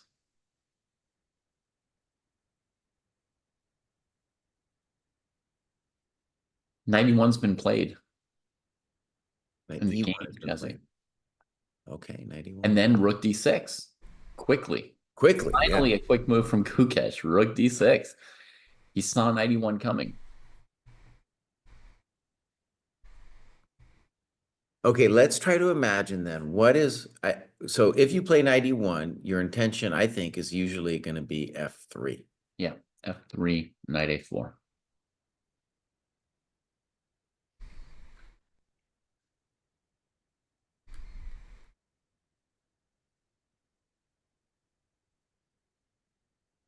So, I mean, if you know white's going to go F3, that G5 move becomes more interesting in the sense that I don't want to spend the whole game just defending that stupid pawn on C5, Jesse. I want some kind of counterplay, right? And white's given the D file. Okay, but why did we wait? Something. But wait, give your boy some credit. He played Rook D6 for some reason. What was it? I am giving him credit. I'm saying I want counterplay. This Rook D6 is totally within the scheme of moves I want to play as black. And I think it goes well with the idea of expanding pawns on the king side, potentially.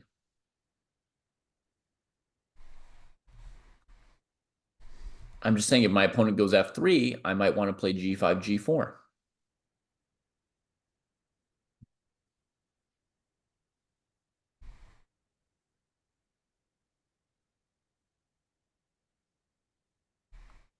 Okay, I'm just trying to discern. He has a deeper idea, I feel, with rook d6, and I don't know what it is. G5, G4, maybe. I don't quite get it yet. Maybe. I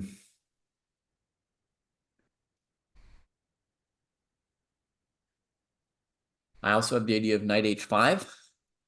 Because let's say something obvious for the fans and David. After f3, white has a simple plan of king f2 and then knight a4. Yes. And or knight d5. Both of them look kind of annoying. Mm-hmm. Knight a4 looks the more annoying. Yeah.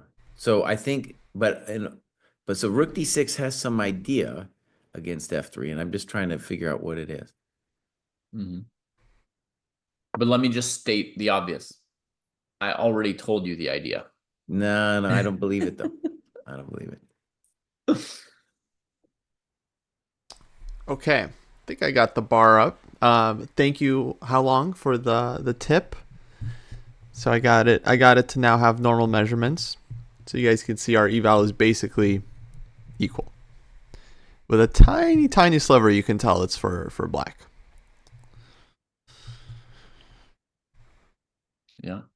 One idea, David, after f3, which feels more logical, is if you're going to play rook d6, your idea would be rook d8. Oh, I think a move was made. King f1 was played. King Yeah. f1. So this is kind of transposing a little bit back to where I was. Totally. But he's not committing to f3 for one extra move, because once he plays f3, it's kind of go on g5, g4. I don't believe that for half a second. But I know you don't. I'm he's just gonna have to provoking play. you. By the I'm way, just provoking you. you're gonna have to play f3 someday anyway. You know, you're gonna have to play f3. Mm-hmm. Yeah. And for the fans, we want to say the reason knight d3 is hard is because of knight b3. So it's hard to arrange that.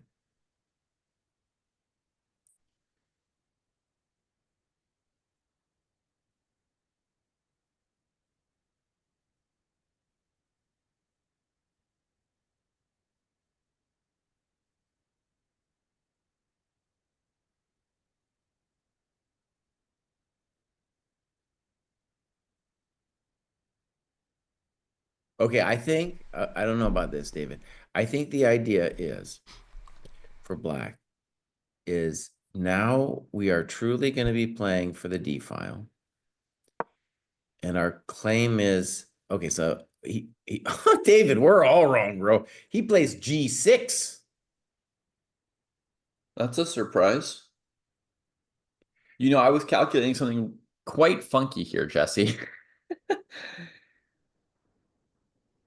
Okay, wait, but we have to that. just admit to ourselves that we do not understand Gukesh's last two moves. They are maybe high-level genius, but we don't get it.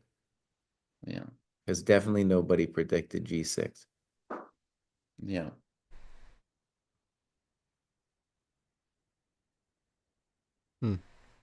Icy would have done G6 last move. So Icy, tell us why you would have played G6.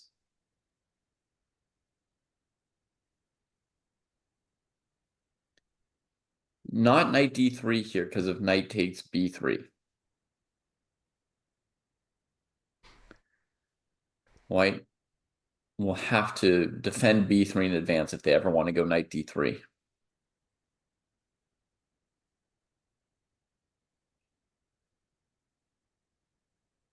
Now, some people in chat, or one person at least, is talking about F5. Maybe. Mm-hmm. It's hard for me to wrap my head around, but maybe. Yeah, that's Thomas Rendell and I am, who was with us yesterday as well. My first thought seeing G6 was also that it would be F5, but I was just curious. Icy wanted to play G6 already a move or two ago, so I was curious what Icy's reasoning was. F5 is growing on me, dude. So let's talk about it as a conception. The rook on D6 will allow the knight, if needed, to go back to D7. It will do cool stuff on the third rank. Mm-hmm. And This might be a true genius move. And F3 might have been better than King F1 because King F1 now is really setting yourself up to get body slammed on the F file. Oh, G6 is interesting. Okay, so there we go. There's a move I totally, that wasn't on my radar at all. G6. Yeah, me Okay, neither. this is fun. Okay. Me neither. See, But when Gukesh tanks, dude, he comes up with an idea. No, mortals sometimes don't come up with an idea. They just sit there. I'll tell you the weird move I was calculating last move instead of G6 was knight to G4. And I had sort of come to the conclusion that it would make white play H3. Right. And then I would head back knight F6, knight H5. But the key trick was that if white goes F3, I have knight E3 check and then take on C2.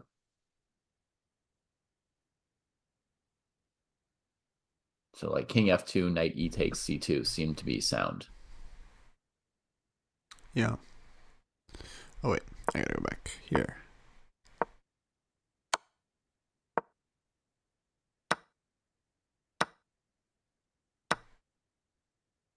Yeah. But yeah, it is a lot of time just to get white to play H3.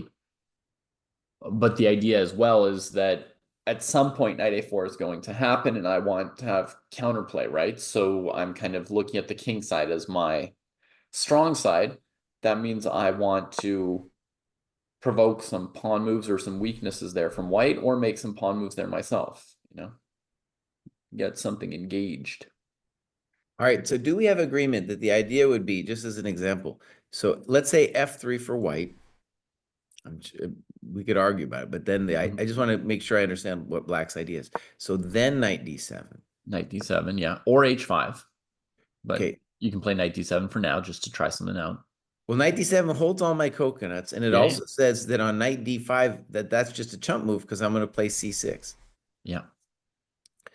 So also now with the rook on D6, we are still preventing knight D3 because of knight takes B3. And we're claiming that this F5 is going to be a big deal. Now, is it a big deal? Good question. Good question. Maybe not. I don't know. But it definitely seems I want to be black here. It feels dynamic. Yeah, for sure. You got F5 coming.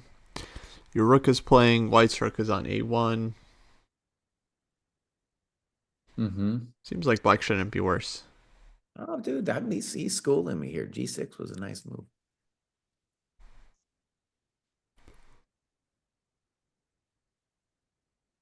All right, you guys better revisit that human eval bar. I'm going to leave it at 0.0 for now. I'll downgrade it to 0 as well. Oh my gosh. I mean, I don't know. I kind of like, maybe I'll go down further. Maybe I'll go 0.2. I just want this bar to do something, because we got very big measurements. Be patient, Kostya. It's classical chess. The bar will do something eventually. Just know that it will. There we Just go. know that it will. You and I might be asleep by then, and then Jess. Oh, I know what the problem is. Wherever he wants. Wait. Here's the problem with this bar. That's whoever created this. It should only go to 2 on either side. It's going all the way to 4. We're not interested in 4. We're only. You think 2? Yeah. So if it only went to 2, it would be a lot clearer. I could do 2. Yeah, I wasn't sure. Yeah. Is that something you can set in the settings? Yeah, he can. Oh, that's he's learned how. Kostya's learned something today. Yeah, set it to 2, and that'll give us more gradation. ChatGPT taught me, and by that I mean our Twitch chat. Twitch chat. Or it might have been YouTube, actually. All right, it's a little better now. That's a little small guy. Now we see a little nudge. Little nudge.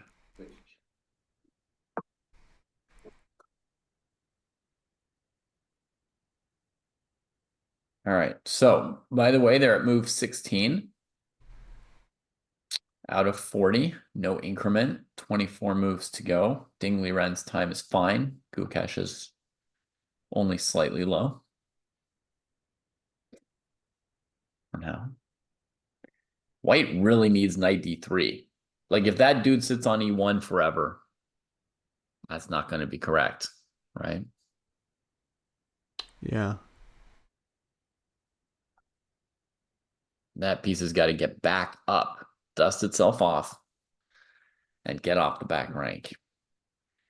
And not only does white have to watch out for knight takes b3, but white has to also watch out for knight c2. So we really have to time this knight d3 move. I think rook a b1 might be enough to do it. Okay, let's do that as an example. So rook a b1. Let's go knight d7, just to see if we can follow the same idea. Mm-hmm. Then you want knight d3, but you can't because then knight c2. Right, you've covered c5 and e5, right? So I can't again. That's what I feel is so genius about rook d6 and this coordination of the knight going back. Mm-hmm. Yeah, for sure, for sure.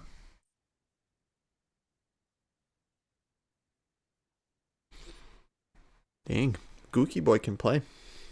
So the thing about g6, right, it's also claiming that white has fundamentally no very useful moves. I still feel like f3 is going to have to happen, but it's kind of similar. So f3, knight d7. And I don't, it's hard for white to find a move. One of the things about the human eval bar too, is like, for me, it's a big deal in evaluating the position of like who has more grief to solve. And definitely here, black is the one who just found an idea, and white is the one who has to respond to it. So it's like, from the perspective of like who's going to win kind of eval kind of thing, then definitely that raises my human eval bar for black. Mm-hmm.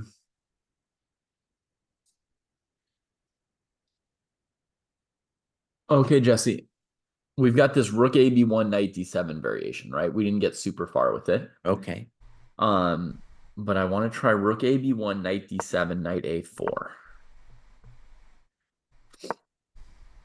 Okay, let's just continue with the potatoes. f5. Okay. Aye. All right, I'm going to take it. Okay, so now I think I have two moves here, both gf and maybe rook takes f5. Mm-hmm. Maybe even knight takes f5, actually. Mm-hmm. Yeah, I could see you doing anything. That's why I'm not calculating anything yet. Conserving my energy / minutes of being awake. All right, David, let's just say I play let's call it the positional move, gf, because I just want to know what you want to do to me. I'm bringing my knight to d3. Immediately.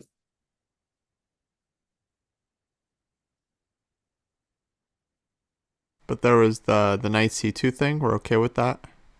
Yeah, I'm going to take on c5 then. Yeah. All right, so David, I'm going to play knight e6. Okay. All right.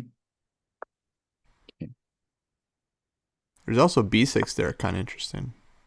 B6 maybe is a thought too. But I was thinking with knight e6, I wanted to control f4, so I'm threatening e4 now. Nice. We want to send him back home. Yeah. And this knight said, I'm never going back to e1. I'd rather die. Yeah, absolutely, Sushan. Trend seems to be shifting in black's favor, as you can see from our handy dandy Sensei eval. Oh, Kostya's drifting down a little bit. David still hasn't yet to admit it that black's a little bit on top here, buddy. Yeah, I'm still piecing it together. Yeah, we're Jesse. We're always behind.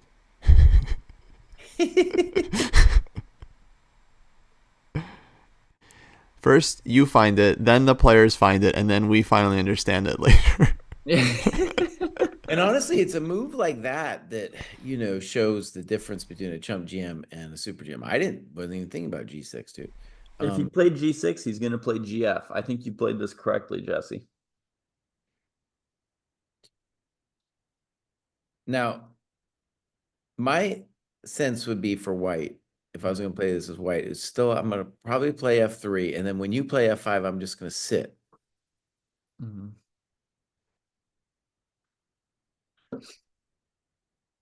So I think that position that we just got to was good for black. Okay. And my knight D3 with rook B1 thing, it didn't work out. I also had in mind that after rook B1, if black wanted to, they could play knight C6 and maybe straight up get a repetition, Go for the which novel. shows pretty good control for black at the position if white can't do anything. All right. But knight c6 would allow knight d3 there. Is that right? I think so.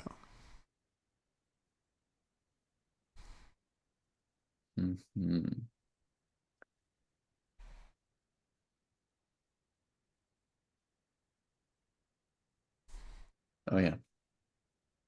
Yeah. Yeah, I think Ding's starting to feel uncomfortable. He's fidgety. He's looking around a lot.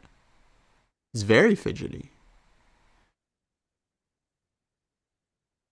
I think he's been fidgety from the start. And I just want to say, we talked a little bit about his confidence in our preview, and that first phase of yesterday's game, it just seemed like he was going to get wiped out because he was totally unconfident. He was spending forever on moves he shouldn't have been spending forever on.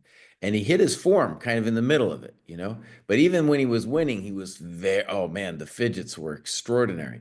I mean, first of all, you got a winning position, you're going to fidget some anyway, but the confidence, he doesn't feel like a confident player. You look at Gukesh doing his meditation.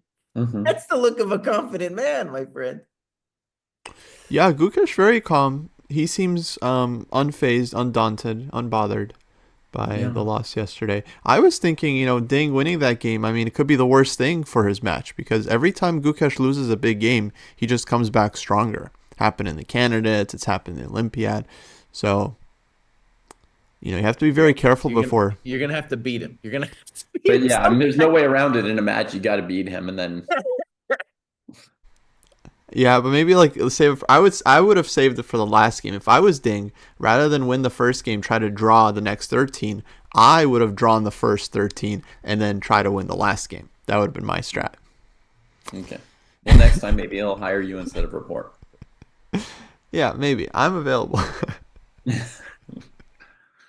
One thing I want to say is if white decides on F3 here, then I think it's clear that King F1 was inaccurate because then you're going to probably want to put the king on F2 someday. And so that would be an example just of Ding also not seeing G6 coming. Now, by the way, this move F3 would be just the kind of way to sit on the position. Because if you imagine like F3, knight D7, king F2, F5, let's say king E3, black has a lot of different plans there, but it's not clear that if black could actually, I think he's better, but that would be the way for white to just sit on it.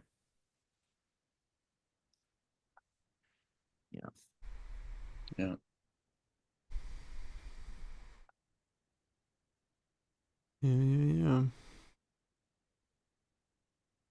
All right, Jesse, did you see that eval bar go down? Oh. It's inching. Wow. They're coming around. They're coming around. Yeah. Takes a while to understand. And I'm almost ready to move it down a little further, but I kind of want to, I'm just looking at different plans for white because part of the problem here is even if we think black is better, it's maybe the bigger issue is white has to come up with a plan, and it's not, there's kind of a wide choice here. Because it's going to take a while before, black has at least two or three moves before he even creates a threat. It's just that we're mobilizing our business, Well, Jesse, can I borrow your lane for a second and Okay. say something obvious, which is if that knight sits on e1 for the rest of the game, that's a major problem. Like knights on the rim have that whole saying, right? Mm-hmm. But knights on the first rank, it's the same thing, right? They've got half of their moves, half of their maneuverability, etc. Right? Mm-hmm. I Well, mean, that boss, knight that's why on move 14, I was like knight d4. You got to say black is a little bit better just on general principles. It wasn't like some calculation I did. I was like, oh, I'm looking at the pieces. Well, see, at that time, I still thought white could just leave the knight on f3, and that if black traded on f3, it was no big deal for white. Right, I believed right. you on that. Now, knight e1 was my big idea for white, Mm-hmm. but I don't see how to play knight d3. And now the knight's on e1. I mean, I'm not seeing anything better than knight coming back to f3 and saying, excuse me, can we get back to that gf3 thing? Yeah, but like I don't think we ever take on f3 Mm-hmm. unless it's advantageous, True. There's not much forcing that capture anymore. Right. And oh, yeah. But honestly, when you put yourself in white shoes, it's difficult. So it's f3, some kind of knight f3, some kind of rook a b1. It's not easy. And also, David, with my f3 move, where you're claiming you're going to sit on the position, yes, you've just inherited a long-term problem where the knight on e1 has lost one of its squares. Yeah. Right. I mean, then it's like starting to get trapped, and we're in no position to be playing g3 as well, right? Right. c2 is occupied. So, I mean, we're really getting close to trapping that knight on e1.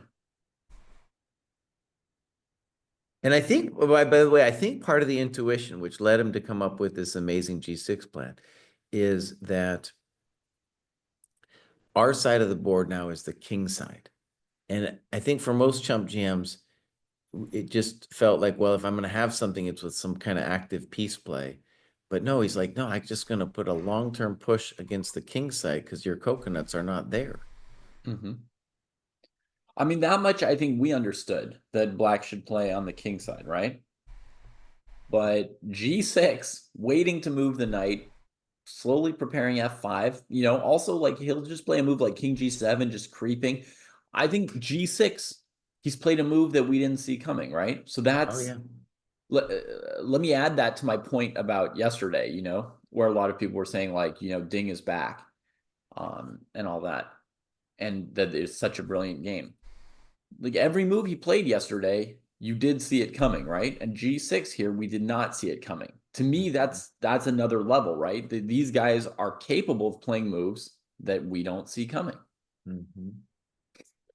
A question in the chat. Can we explain why f4 isn't a strong move? So f4, oh, Kostya, we got turned on to a new move, a new word yesterday, man, called cheapo merchant.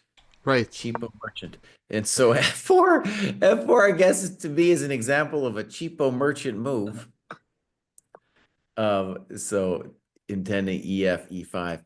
But there, black can do all kinds of things, and white's playing on the wrong side of the board. So Wrong side of the board, if definitely. nothing else, there's knight d7, but there's probably going to be something else too. There's got to be something even stronger than that. I feel like when white plays f4, can you play rook e8 and go after that e pawn that they've just? But knight d7 is also very powerful. It's not just a chump move. I'm going to you're play gonna f5. You're going to play f5. You're not just chump. Okay.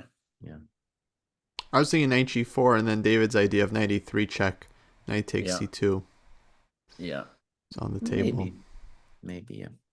Yeah. So that's why knight g4 looks super powerful as well there. Oof. Mm-hmm. So yeah, f4 would be an example. Actually, it's good to talk about because it shows that that's not white side of the board. What we mean by that is just that there's not that much. Do you think about the force count? Black has a much higher force count that's able to go to the king side.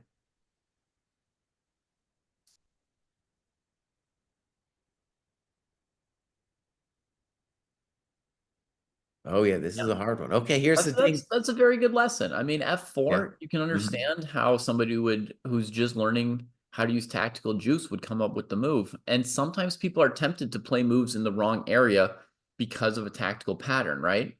And then there needs to be another level of calculation to find the refutation and say, yeah, I know there's something here because it's the wrong area. So very instructive, this F4 move.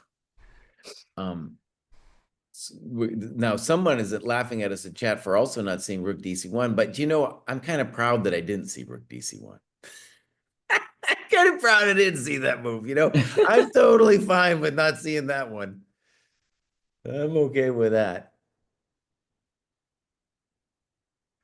In fact, I would say Rook AD8, the position, I don't know exactly what white should do, but it's got to be equal. After Rook DC1, Knight D4, I'm like, well, black is now a little bit better. Mm-hmm.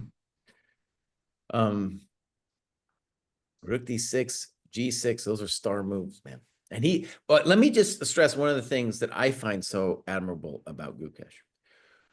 When most chumps think forever on a move, it's usually they don't come up with a good move then, right? But either they see a potential plan in the first couple bits or they don't. But a lot of times you're just spinning your wheels there. But Gukesh will think forever and actually find something. All right, we got to move on the board. That's Rook D1. Rook Coming D1. Coming back, unwinding what he's wrought. Trying to take it all back. Okay, so I think our first question should be, what is white's intention on the natural move, which I guess, to my mind, would be Knight D7?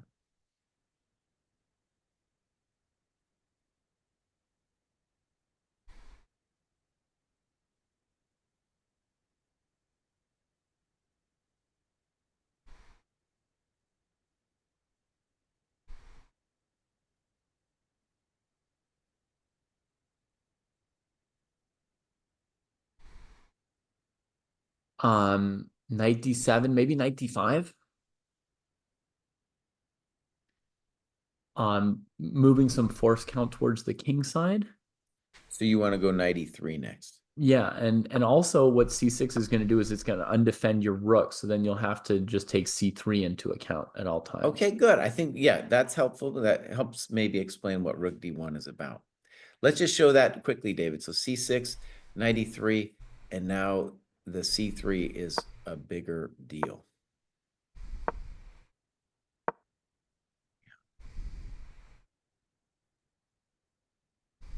Okay, all right, good. So Rook D1 maybe is kind of clever that way.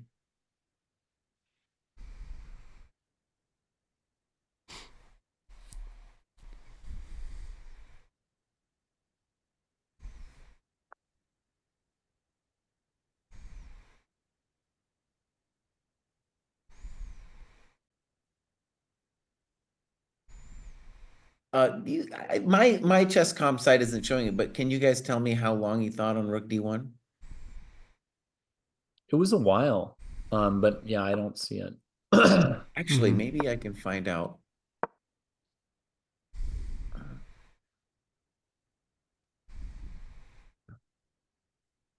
Chat saying 23 minutes. I definitely thought it was 20-ish.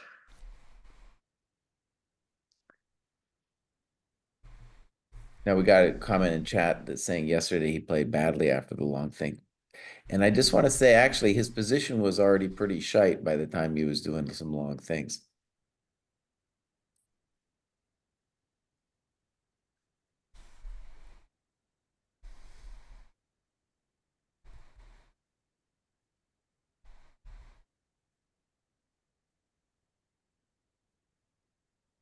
Well, Simon, your variation with Knight D7, the problem is what David showed. At least that's what White's idea with Rook D1 is that on Knight D7 now, which we believe strongly was Gukesh's intention anyway, we're trying to make that hurt by playing Knight D5 then.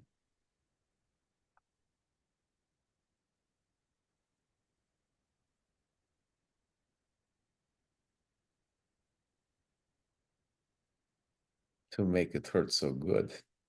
Sometimes the love don't feel like it should. You make it hurt so good. Ooh, other question, Jesse. Yeah. After rook d1, like live position, if it were white's move, could white now play knight d3? And then knight c2, what would With the idea of like knight c2, rook a c1, and then take either c5 or e5 with the knight on d3. I don't know, maybe, but there's a lot of, I'm gonna bounce back and hit b3 and stuff. Mm-hmm. Yeah, when I go knight c5, I'm hoping that I'm defending b3, but yeah, I don't know.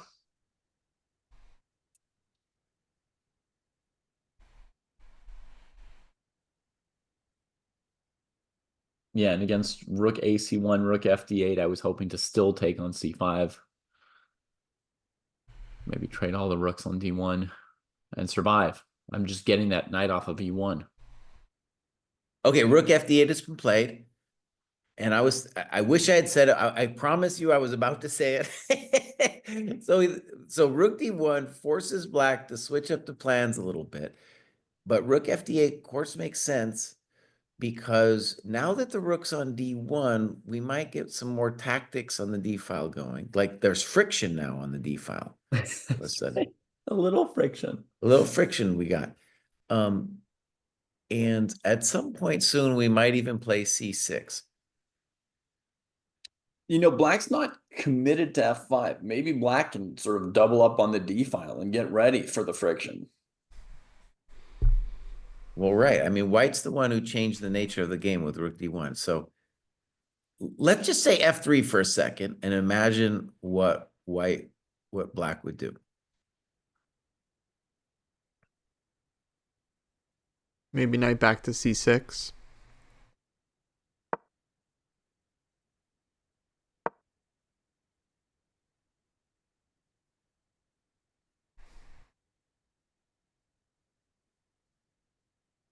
But if you go back to c6, Kostya, I could take and then bring the knight to d3, and then it's all the dreams are over.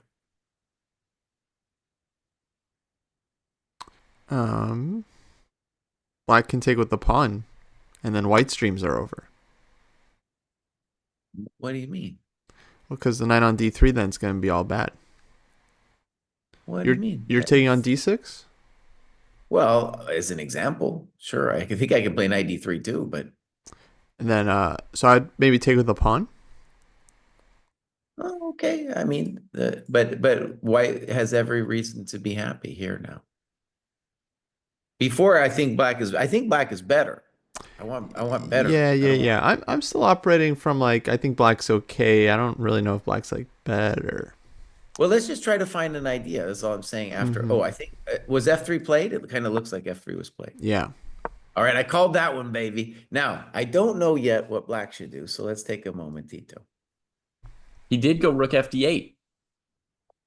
What do you mean he did go rook fd8? We know that. Yeah.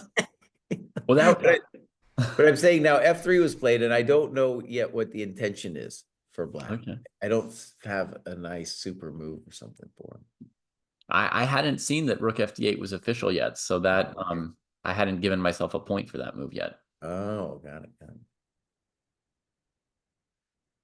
Get them points.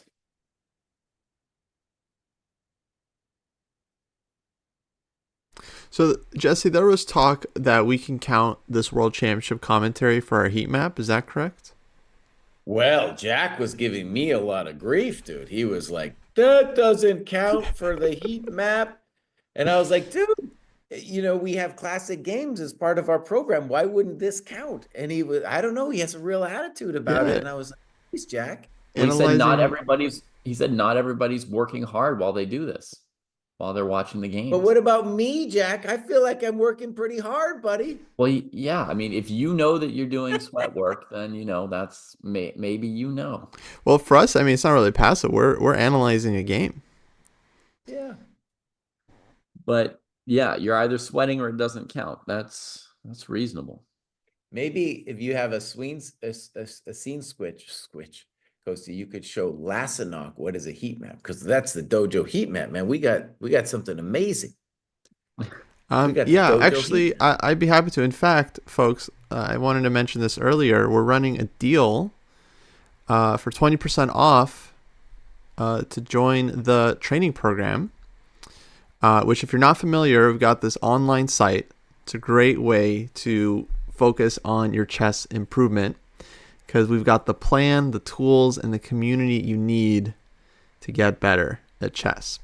Let me see if I can bring up just a very quick preview of the heat map, because this has been exciting. This has single-handedly revolutionized and almost tore down the dojo because of the vicious disagreements we've had on this thing. We went from finally got people it. just hanging out on Twitch, looking at some chess moves, to some full-fledged weird tech company with interminable meetings and arguments.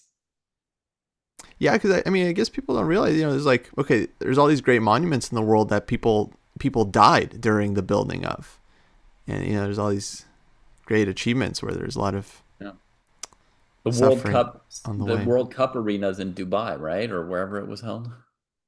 Qatar. For instance. Jesse will know more about it than us. Yeah.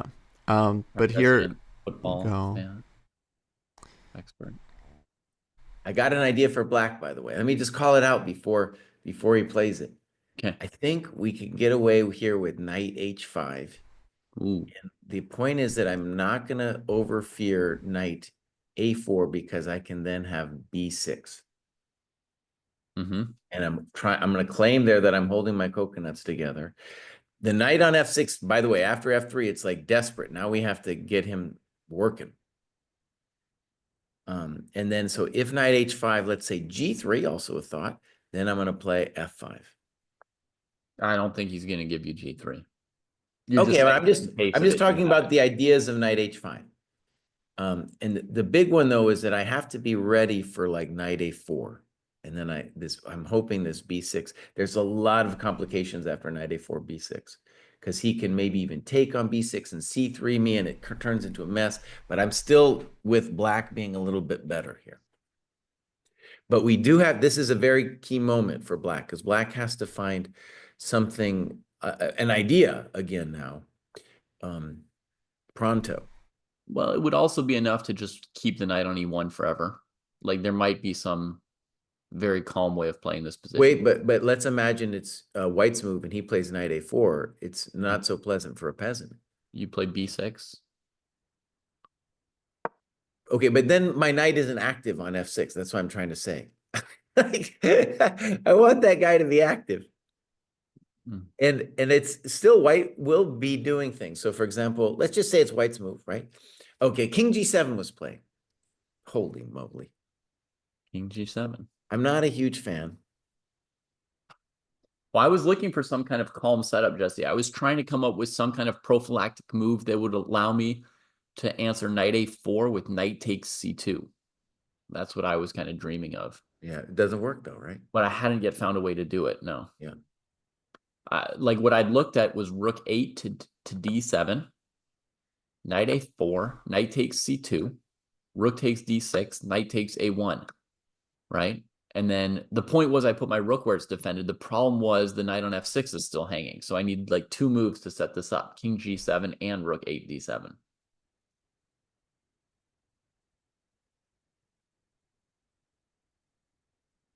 King g7, let's just talk about it briefly. It's saying, boss, that that's an improving move and that you can't actually do anything. He's just saying knight on e1, but he's probably also preparing some more than that, right? He's probably slowly improving some things. Yeah. And I guess, okay, so we're saying that knight d3 is out because of knight b3. And on knight a4, we're claiming that black has a little something something with b6. Let's just say it's a little something though, you know? One cool thing about knight a4 b6 is, let's say you take once and go back to c3. then maybe, and I want to stress the maybe in this, maybe we have a little something after b5. But it's Wait, let me hot. put that on the board. So knight a4, b6, Mhm. take. Knight c3, b5. Yeah. But I want to stress, I don't feel, now we can't keep the knight out of d5, for an example. Right.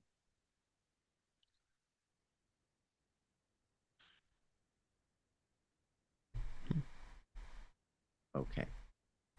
So when the So knight comes to d7. d5, we might just have to trade it. Yeah.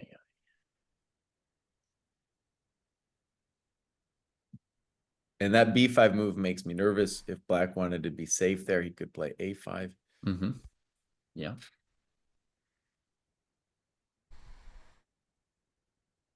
All right. I'm sorry. I'm going to go back to 0 here. Oh my gosh. Icy has a variation for you, Jesse. Okay. Let's see if this works. Okay, knight a4. Yeah. Oh no, it's here's with the king on g7. Okay, sorry. Let's take back king g7. I just need to check this variation. So Okay. instead of king g7, play rook 8 d7. Rook 8 d7. Rook 8 to d7. My move from before What's the idea of rook 8 d7? to prevent knight a4.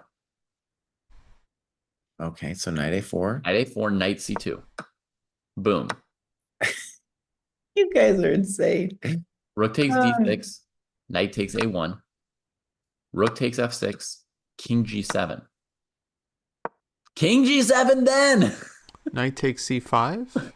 Right? Rook to maybe d1 or d2.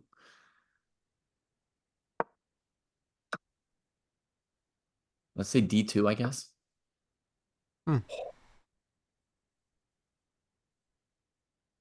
Yeah, that's wild. That's wild. It's also genius. Now that's some prophylaxis, Jesse. Rook 8 d7, boss. It's just setting you're a cheapo merchant. Wait, but I knew you were going to say that. You do not appreciate Nimzovich at all. You read Yeah, the no, book. I do. You Because proselytize it rook without 8 even d7 understanding doesn't You're doesn't like a improve our Christian, position. Jesse, with the Bible who doesn't understand anything in the Bible and goes around telling people about the good word. Okay, boss, but listen, it takes away the square from my knight. It doesn't fix the knight on f6. And if white just plays a move like king f2 and calls you a cheapo merchant, then still knight a4 is on the table. And then we're wondering, why did you play rook 8 How are you d7? ever going to play knight a4 here? If I just play king f2 after your weird rook 8 Won't I d8 still have knight c2? I don't know why.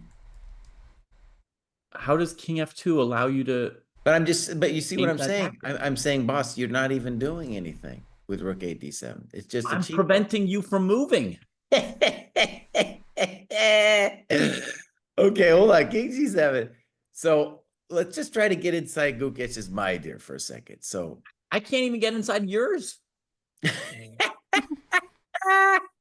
Do you know what prophylaxis is? oh, now we're talking some smack. I'm keeping white from moving any pieces, and you say I'm not doing anything. Okay, but David, let me just figure this out. Let me just try something, David. So on knight a4, let's pretend that b6, that white is fine. Okay? Maybe then I play knight d7. Wait, what? So king g7, knight a4, and then knight d7. I thought it was a nice line, David. I thought it was very, very Dvoretsky. Like but Jesse's but like, wait, David, wait. Play king f1, king f2. Okay, but what I'm trying to say, David, is like it. I really want to improve the knight on f6, right? So I'm trying to get inside Gukesh's head, and I think he has a different idea. So it's a different idea of prophylaxis. So king g7, if knight a4. At first, I was thinking b6, but then let's do knight d7.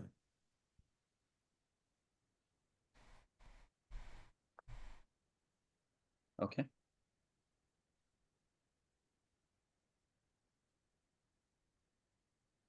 And so I still want to play f5. I'm still saying that knight d3 isn't going to do it.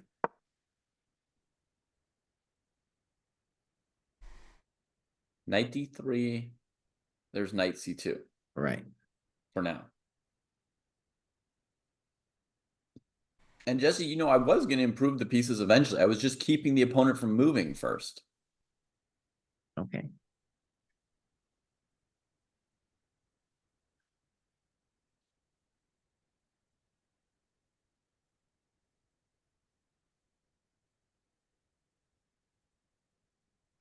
So Oh. one of the things one quick thing I want to stress. Yeah. So the natural question is then, well, why not knight d7 instead of king g7? And the point is that on the immediate knight d7, I have knight d5.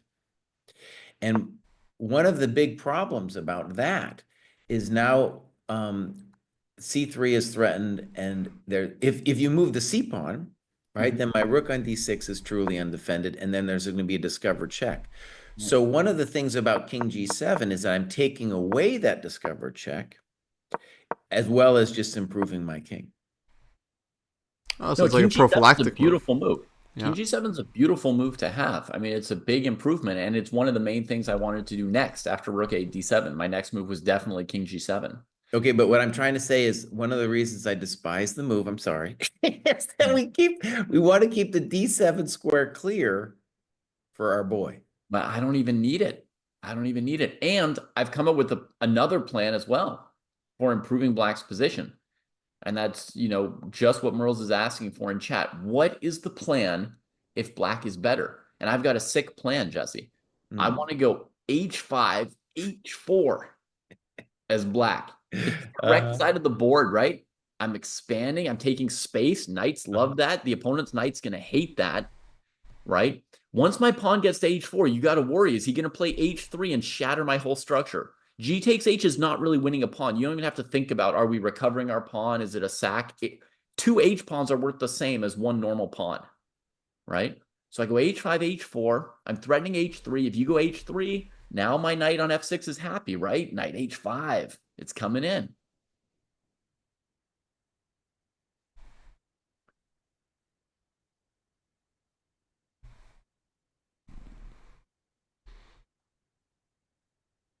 Okay, I'm gonna go back to where I was. I didn't understand it at first. So I'm gonna go back to -0.3. Where had you put it before? I briefly went back to 0 because I didn't get it, but now I got it. Okay. Because I didn't understand that king g7 had an answer to knight a4.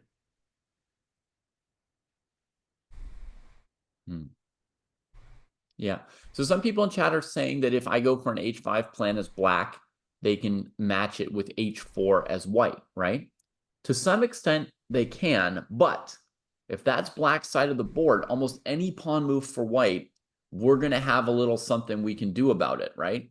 So if I go H5 and you go H4, I'll move the knight off of F6, for example, and play F5, and then recapture on F5 with the knight, maybe in some cases. Or there's other plans. There's F6, G5. There's going to be things to do. So H4 might slow Black down, and it might be your best defensive move against H5, but it won't. You're not going to shut down the king side completely off of that, right? There's still room for Black to do things. One question from chat that it's reasonable is, what are we going to do on the basic knight d5? And he says, I don't see what's wrong with it. There's a variety of plans here for Black. The simplest is c6, but we also could think about weird stuff like knight e8. But in general, let's just on general principles, the issue with knight d5 is on c6, it looks like you are trading my bad knight for your good knight.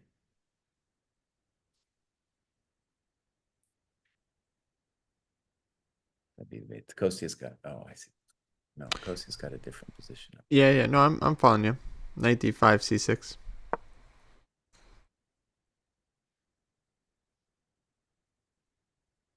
Again, there might be something better than c6, but that looks unpleasant for white. Again, just because our knight's better, our rooks are better. Not because we're geniuses, just for basic chess. Yeah. All right, I'm just gonna quickly show folks the heat map because they were asking for it. So this is our site, folks. If you join our site, you get to choose the ratings that you want to track, along with your profile. You get your training plan, and over on the right side here, you guys can see the heat map, which shows how many hours you've put in over the year. I've also got a little icon. I'm gonna click on it. Actually, this doesn't pop out yet. Soon, folks, very soon, it's going to pop out. You're going to get an expanded view, get even more info. But these guys little icons here for any time you've played like a classical game. And then, of course, the heat map. The brighter your chart, the more hours you're putting in. So if you'd like to get your own heat map, ChessDojo.club, folks, get 20% off with our code WC24, which will end when the World Championship ends. So, guys, that could end any day. You don't know. One of the players could drop out and say they've had enough, and then that's it. No more deal.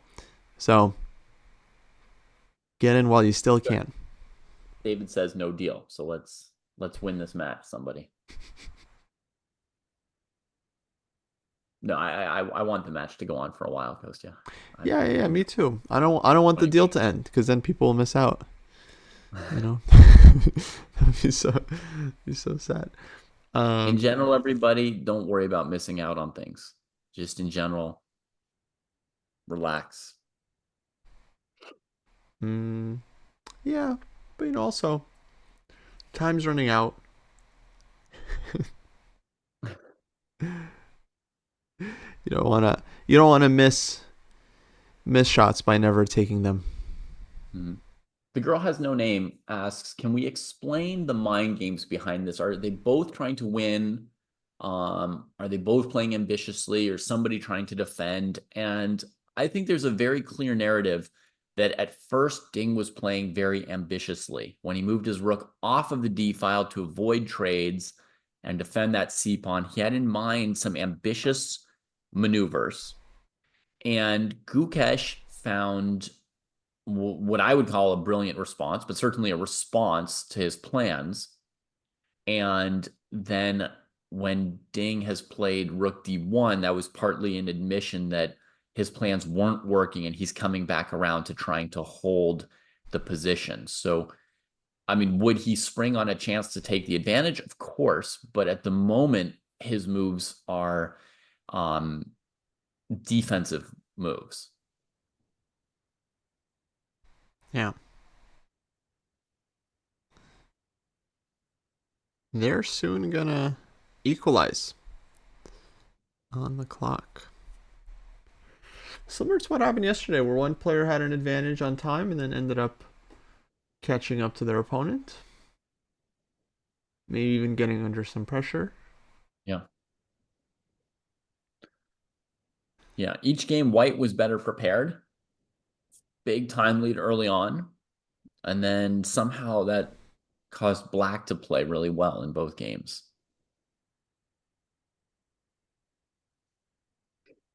Yeah.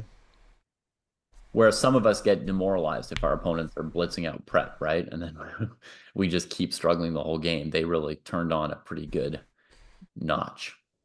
Definitely. I don't love it. But yeah, I always see like whenever one player has good prep, the other player gets to be the first one to turn on their brain.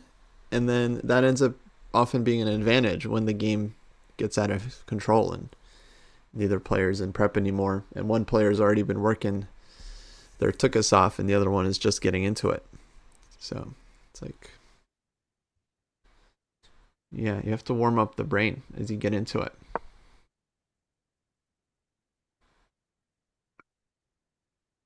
King G7, we've got to move. King F2. 16 minutes. King F2. The king creeps up a square. And yeah, that move doesn't make any huge commitment. And now Gukesh will either slightly improve the position or maybe launch a pawn on the king side. G5 or H5 would be exciting.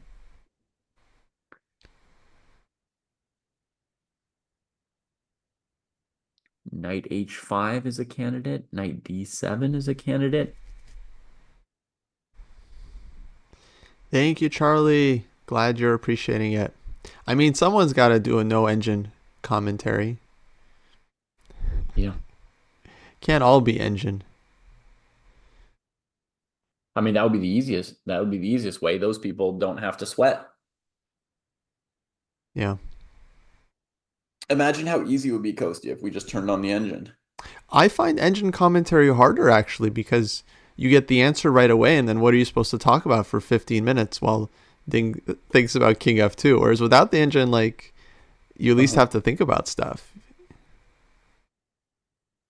I mean, I suppose you could check your emails and text messages and stuff after you tell people what the engine said. I get tired, man. I've been on I got invited to be on some of those things. You just get tired. You're like, oh, because you're not even thinking. You're just hanging out and you're just uselessly waiting. It's like you're at some sad job you don't want to be at. Yeah. Yeah. Yeah, PB Corporeal. I would prefer that they use a small increment, keep it civilized at the end, be able to write down the moves successfully. I think one of the players didn't have their score sheet correct at the very end yesterday.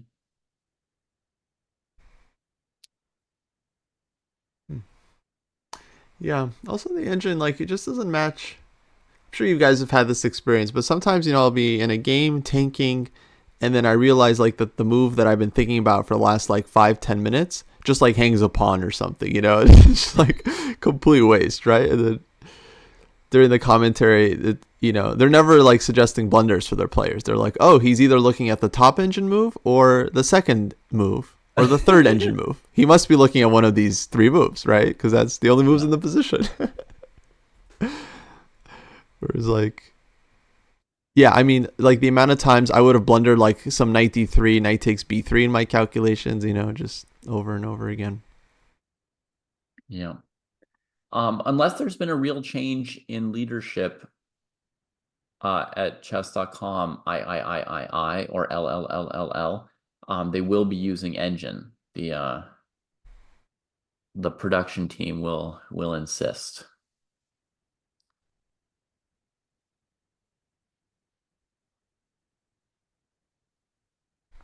Okay, so King F2, just throwing black the question. Yeah. And Gukesh thinking. They're at move 19, by the way, folks. So there's another 20, 21 moves to be played here with no increment yet.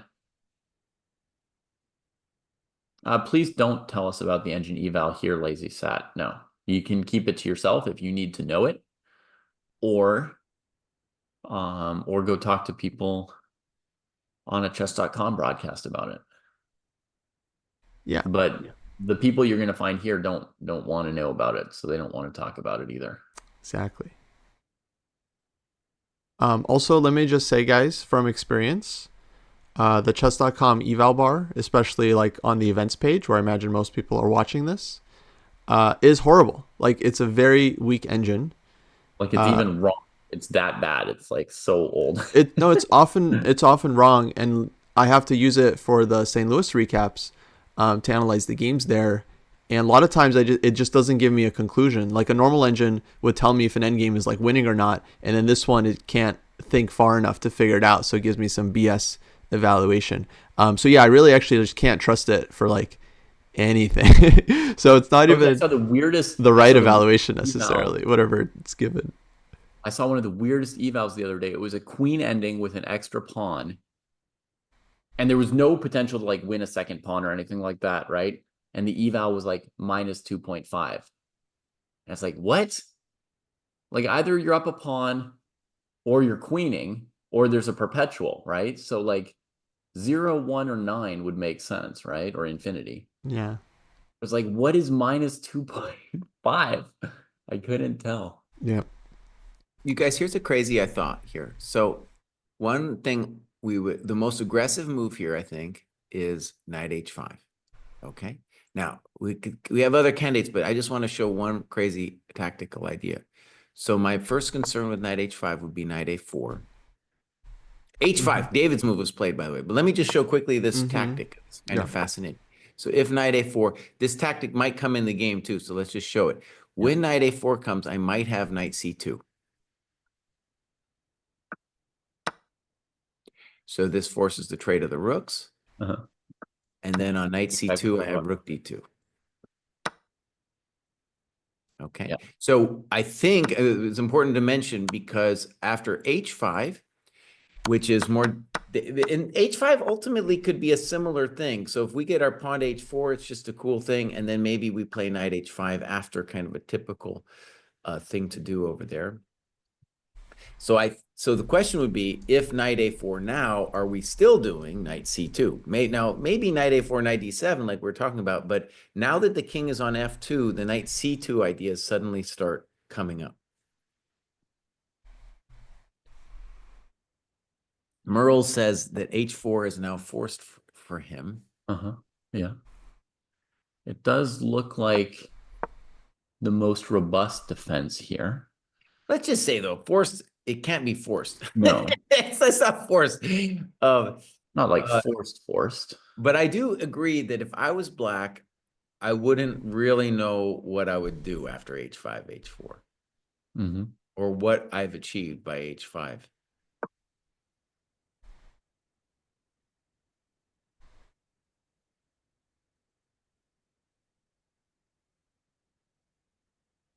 Maybe there's an argument you could make that after h4, that the f5 break will be a little bit more potent.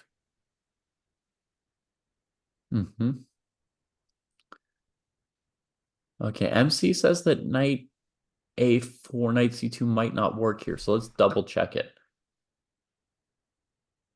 Now, by the way, on knight a4, we don't have to do knight c2, but we could also have knight d7, but we do want to check it. So knight c2, knight a4, knight c2. Yeah, what's the problem? So he goes rook d6, knight c2, rook check, king.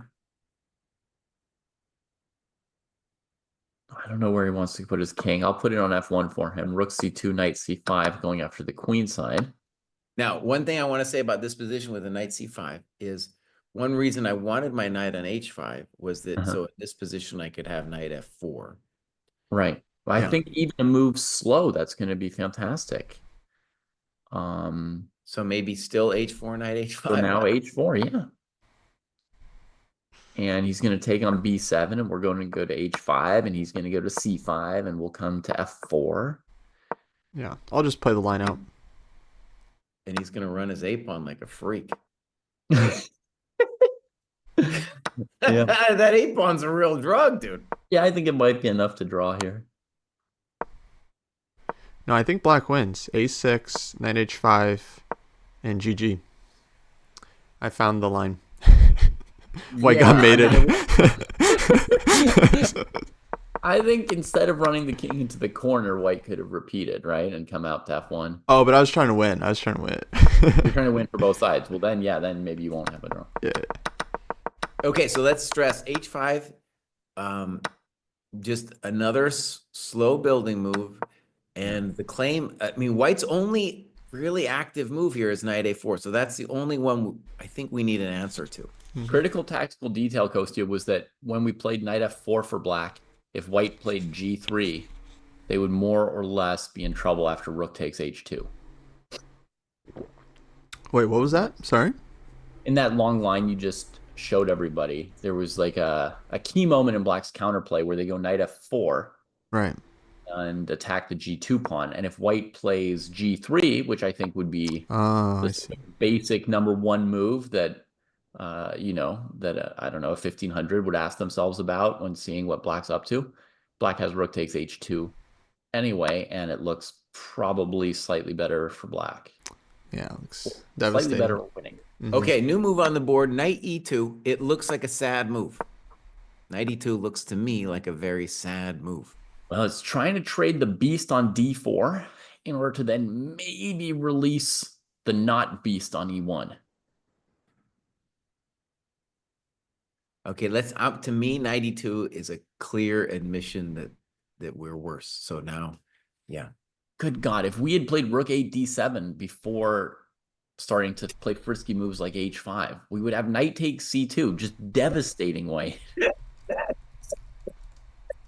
Ay, ay, ay. This 92 does not impress. Okay, I think that, okay, let's just say this. The intuition of 92 is that he's going to take on d4, a pawn is going to appear on d4, and then knight d3 will hold everything together. Yeah. Right? Reasonable. You wouldn't be the first person to think that.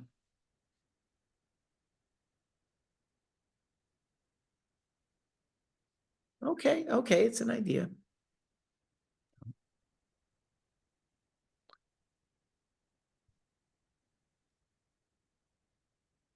Okay, I'm coming around maybe to at least the idea of this 92 move.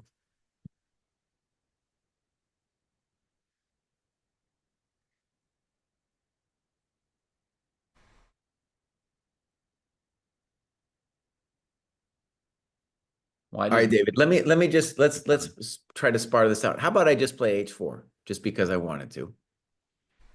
And then let's say you take and I go c takes. Sorry. Tell me what you're doing. So h4, knight takes, c takes. And then let's just say knight d3. You can change your mind later. No. And then knight d7. Basic question.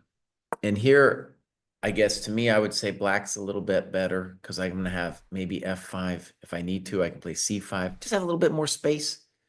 Well, I think white's going to play c5 immediately. Yeah, I kind of Okay, like white's but positioning. I don't know what it does. Rook e6.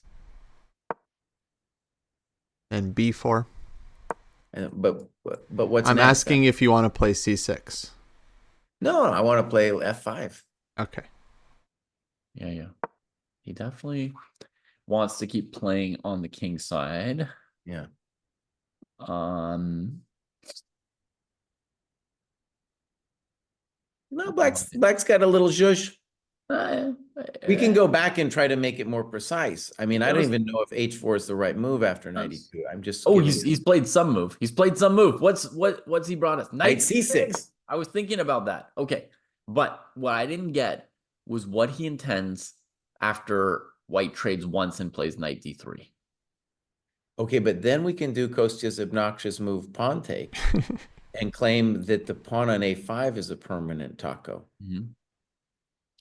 Now, in Kostya's variation, there was a tactical reason it didn't work, but this time it looks highly annoying. Rook takes, pawn takes. Yeah. That's an advantage for black. Okay, simple chess. Gukesh, simple chess. And what about the immediate knight d3? Or the knight b4?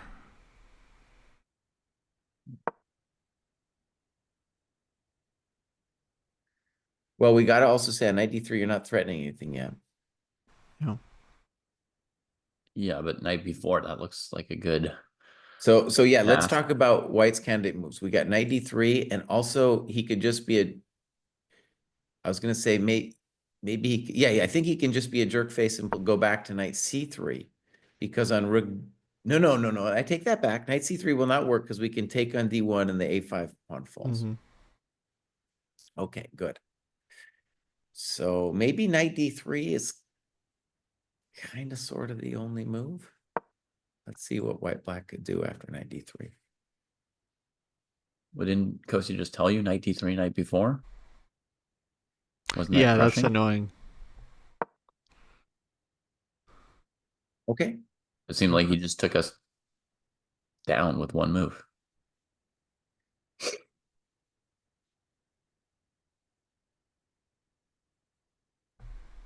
Oh, maybe I have to, okay. This might be an impulsive move. I'm going to go to negative 0.5. Oh. What do you mean? Just take on d6. Pawn takes, and then I'm better. Mildly.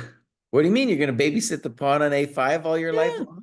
I'll babysit it. I'll play knight c3, knight d5, knight d3. I'll get my knights out. Yeah.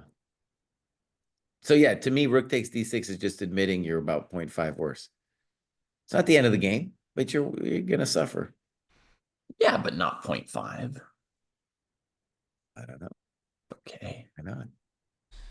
It's not so bad. You tango weak pawns and I don't.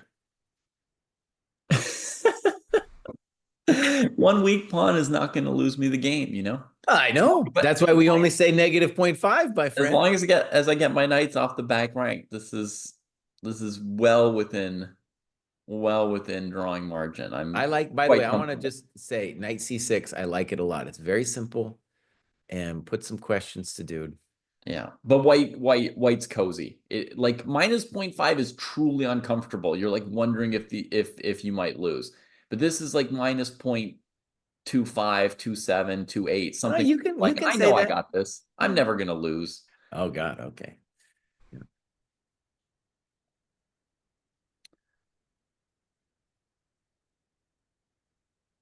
Yeah, I'd say like point 2, 0.3 for black.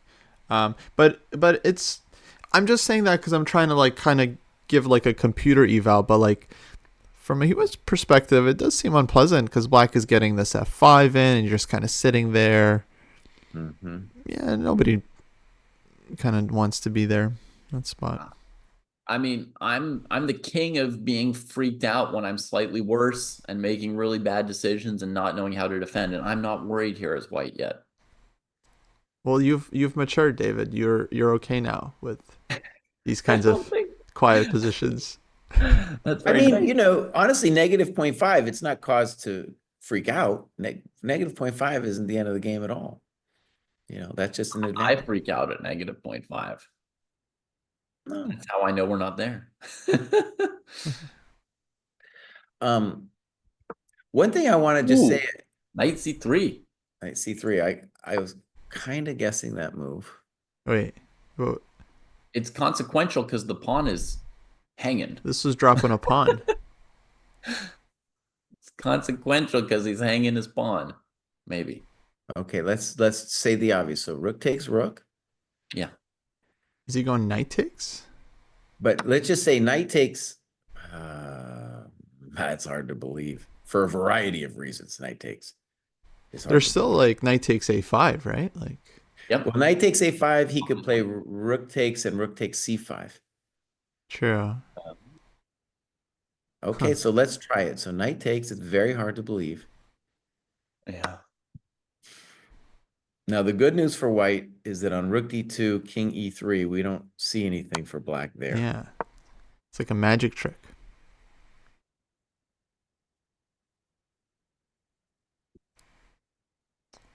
Somehow there's no mate.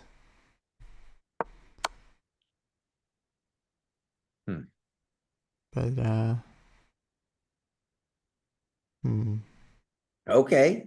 Okay, maybe things showing some defensive zeal here.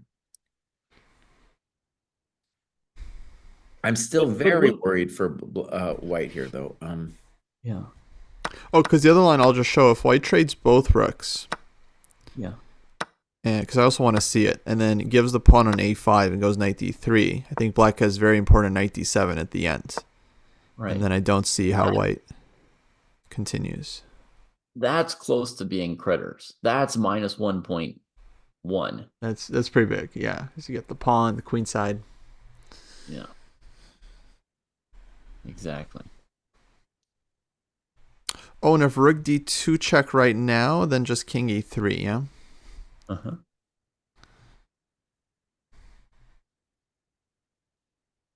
Oh, knight on e1. Ain't no fun. He's done something. He's found knight something. d4, uh-oh. No! Uh-oh. No, I think it's just one time.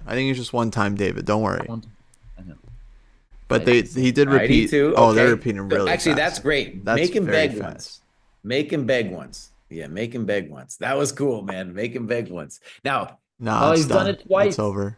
Jesse, don't get so excited. Or it's not over, but I think it's over. Uh-oh, it's happening. Yeah, it's over. I think he's calming down. Yeah. Oh, hey, Alex Kolovich is in the room. Shout out to Kolovich. Maybe he's the fair play guy. That's it. Handshake. Draw agreed. Oh man. Ah.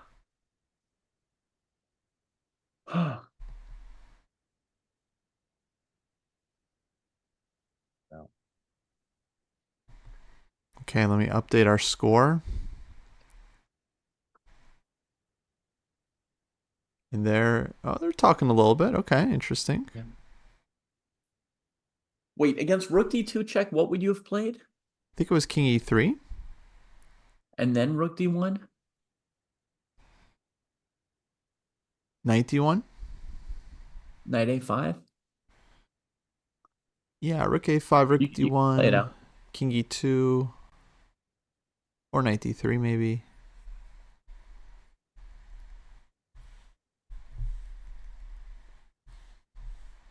Did DM ever send us a template? Did he ever send us something? We just have our normal templates, I think. Yeah, I'm using an old one. But how come he hasn't? I thought he was going to send us a template. What's going on? Well, he's been doing a lot of stuff. Yeah, but we wanted a template. That was like the big thing. Where's my template? Yeah, I think you do have a template, Jesse. If you go to Stream Elements, the DM might need to send you the link for that, but I'm pretty sure you have one that's very similar to what I'm using right now.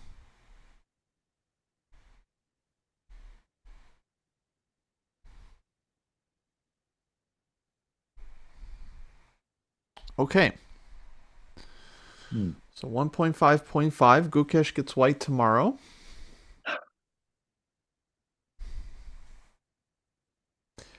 And yeah, I think it's oh shoot, guys, we got to do the recap, guys. It's already the clock's ticking. Clock's ticking. Yeah.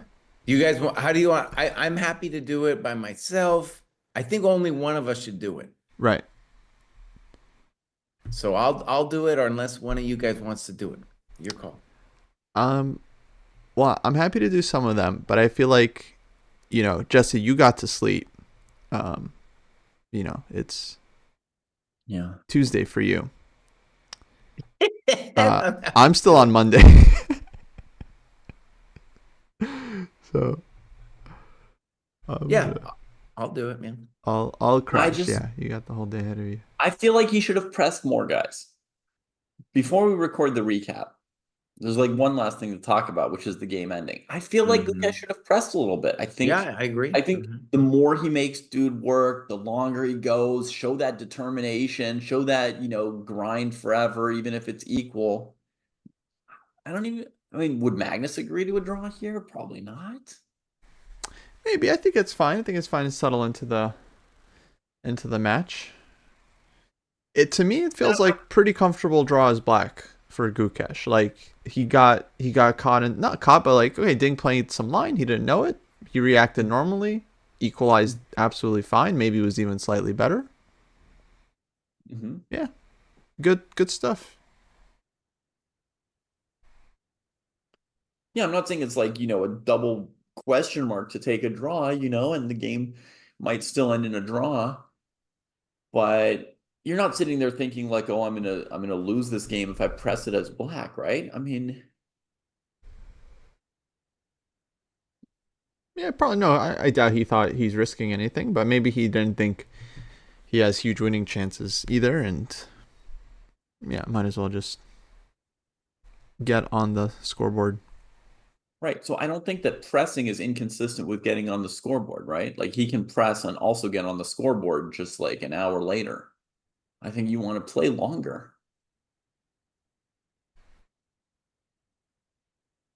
Maybe. Well, when you're his coach, you can tell him that. I mean, I'm not even that tired yet. Yeah, I feel like it should go longer. That's funny. Because at the very minimum, on 92, we could play H4 and get that interesting position where, I mean, I'd rather be black. We could call it equal if we want, but I'd rather be black. The one with the knight on D3 after knight takes D4. Exactly, yeah. Yeah.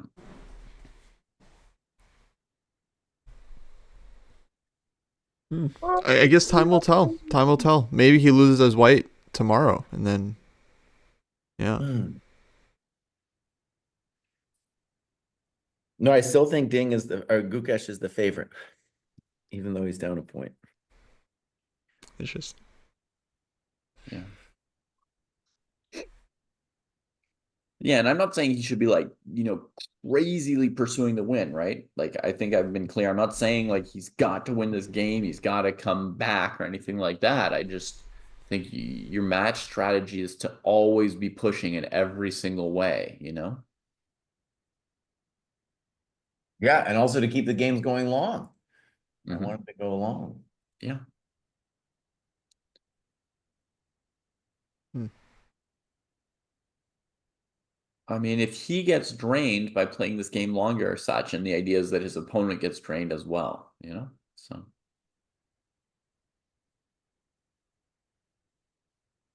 I don't know. I could see him being kind of low confidence from yesterday.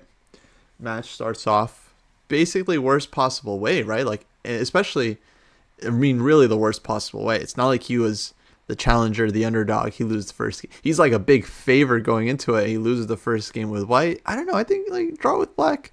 Fine. You know what? Fine. Just like stabilize one game. I think. No, I wouldn't say it. I wouldn't say it looks worse on Ding. But Ding didn't really get anything with white. So that's kind of good news for Gukesh. I mean, he played well today. That's good news, period, right? Yeah.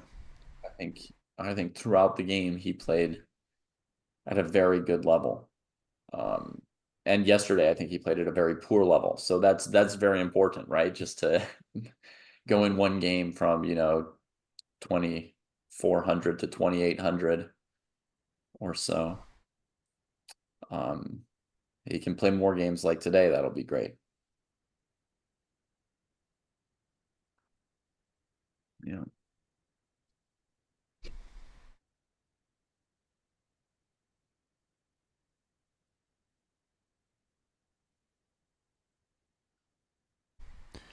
Alrighty. Well then, we'll be back tomorrow. Yep, it'll be fun. And I'm gonna record this thing. We're gonna push it out. Pronto. All right. Nice. Fun hanging out with you guys. Yeah, David, let me ask you something actually, bud. So yesterday, I was exhausted, dude, and I was like, David, dude, how did you manage through the rest of the day?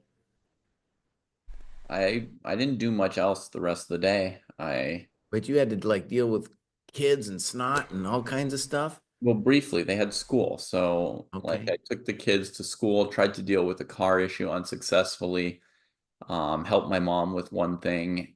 And then after about 2 hours of, life, I was back home and going to bed.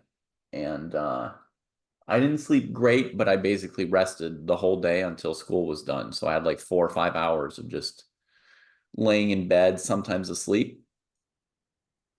And then yeah, then I got up and dealt with, kids and snot again, as you say, diapers and dinners and Diapers so and dinners, forth. dude. Yeah. And as soon as they went to sleep at 8, I went to sleep at 8 too. And then I Okay. got up Okay. and then I got up at midnight for this. So I basically like chopped my day into a bunch of weird pieces. Yeah, yeah. I don't know the research on whether you can take 8 hours of sleep and just cut it into 3 or 4 random pieces and paste it in here and there. I don't know if that works, but I tried it. Yeah, I've Yeah. heard you can do it. It just takes several weeks of suffering to get used to it. And then it'll be over. Yeah. And you have to go So back by to the your time normal life. you're into it, the match will be done. So I'm gonna go get 3 more hours now and then do today. Today I have scheduled a classical game with Cross Online, I think. So I won't be sleeping during the day. So I should grab these 3 hours. Yeah. Oh. You guys gonna stream that? Probably. Okay, cool. Do you know? Well, tell people when it is, Mouse. I think it's in about. I think it's in like 5 hours. Jesus. Oh yeah, dude, your sleep schedule's wrecked. You're gonna be Was that wrecked. not clear? But at least there's some sleep, so that's something. You're gonna be wrecked. I mean, I'm gonna be wrecked too. I got up at 4 today. Yeah, 4. everybody's wrecked. I'm also wrecked. I napped from midnight to midnight 30, and then dragged myself out of bed. Jesus, that's a tiny. You could not have felt very well at 12:30. Nah, I didn't feel great, but you know, it was worth it, guys. It was worth it. We're watching history here. Yeah. All right. That's all for Okay, now. yeah. See you, folks. Everybody be well.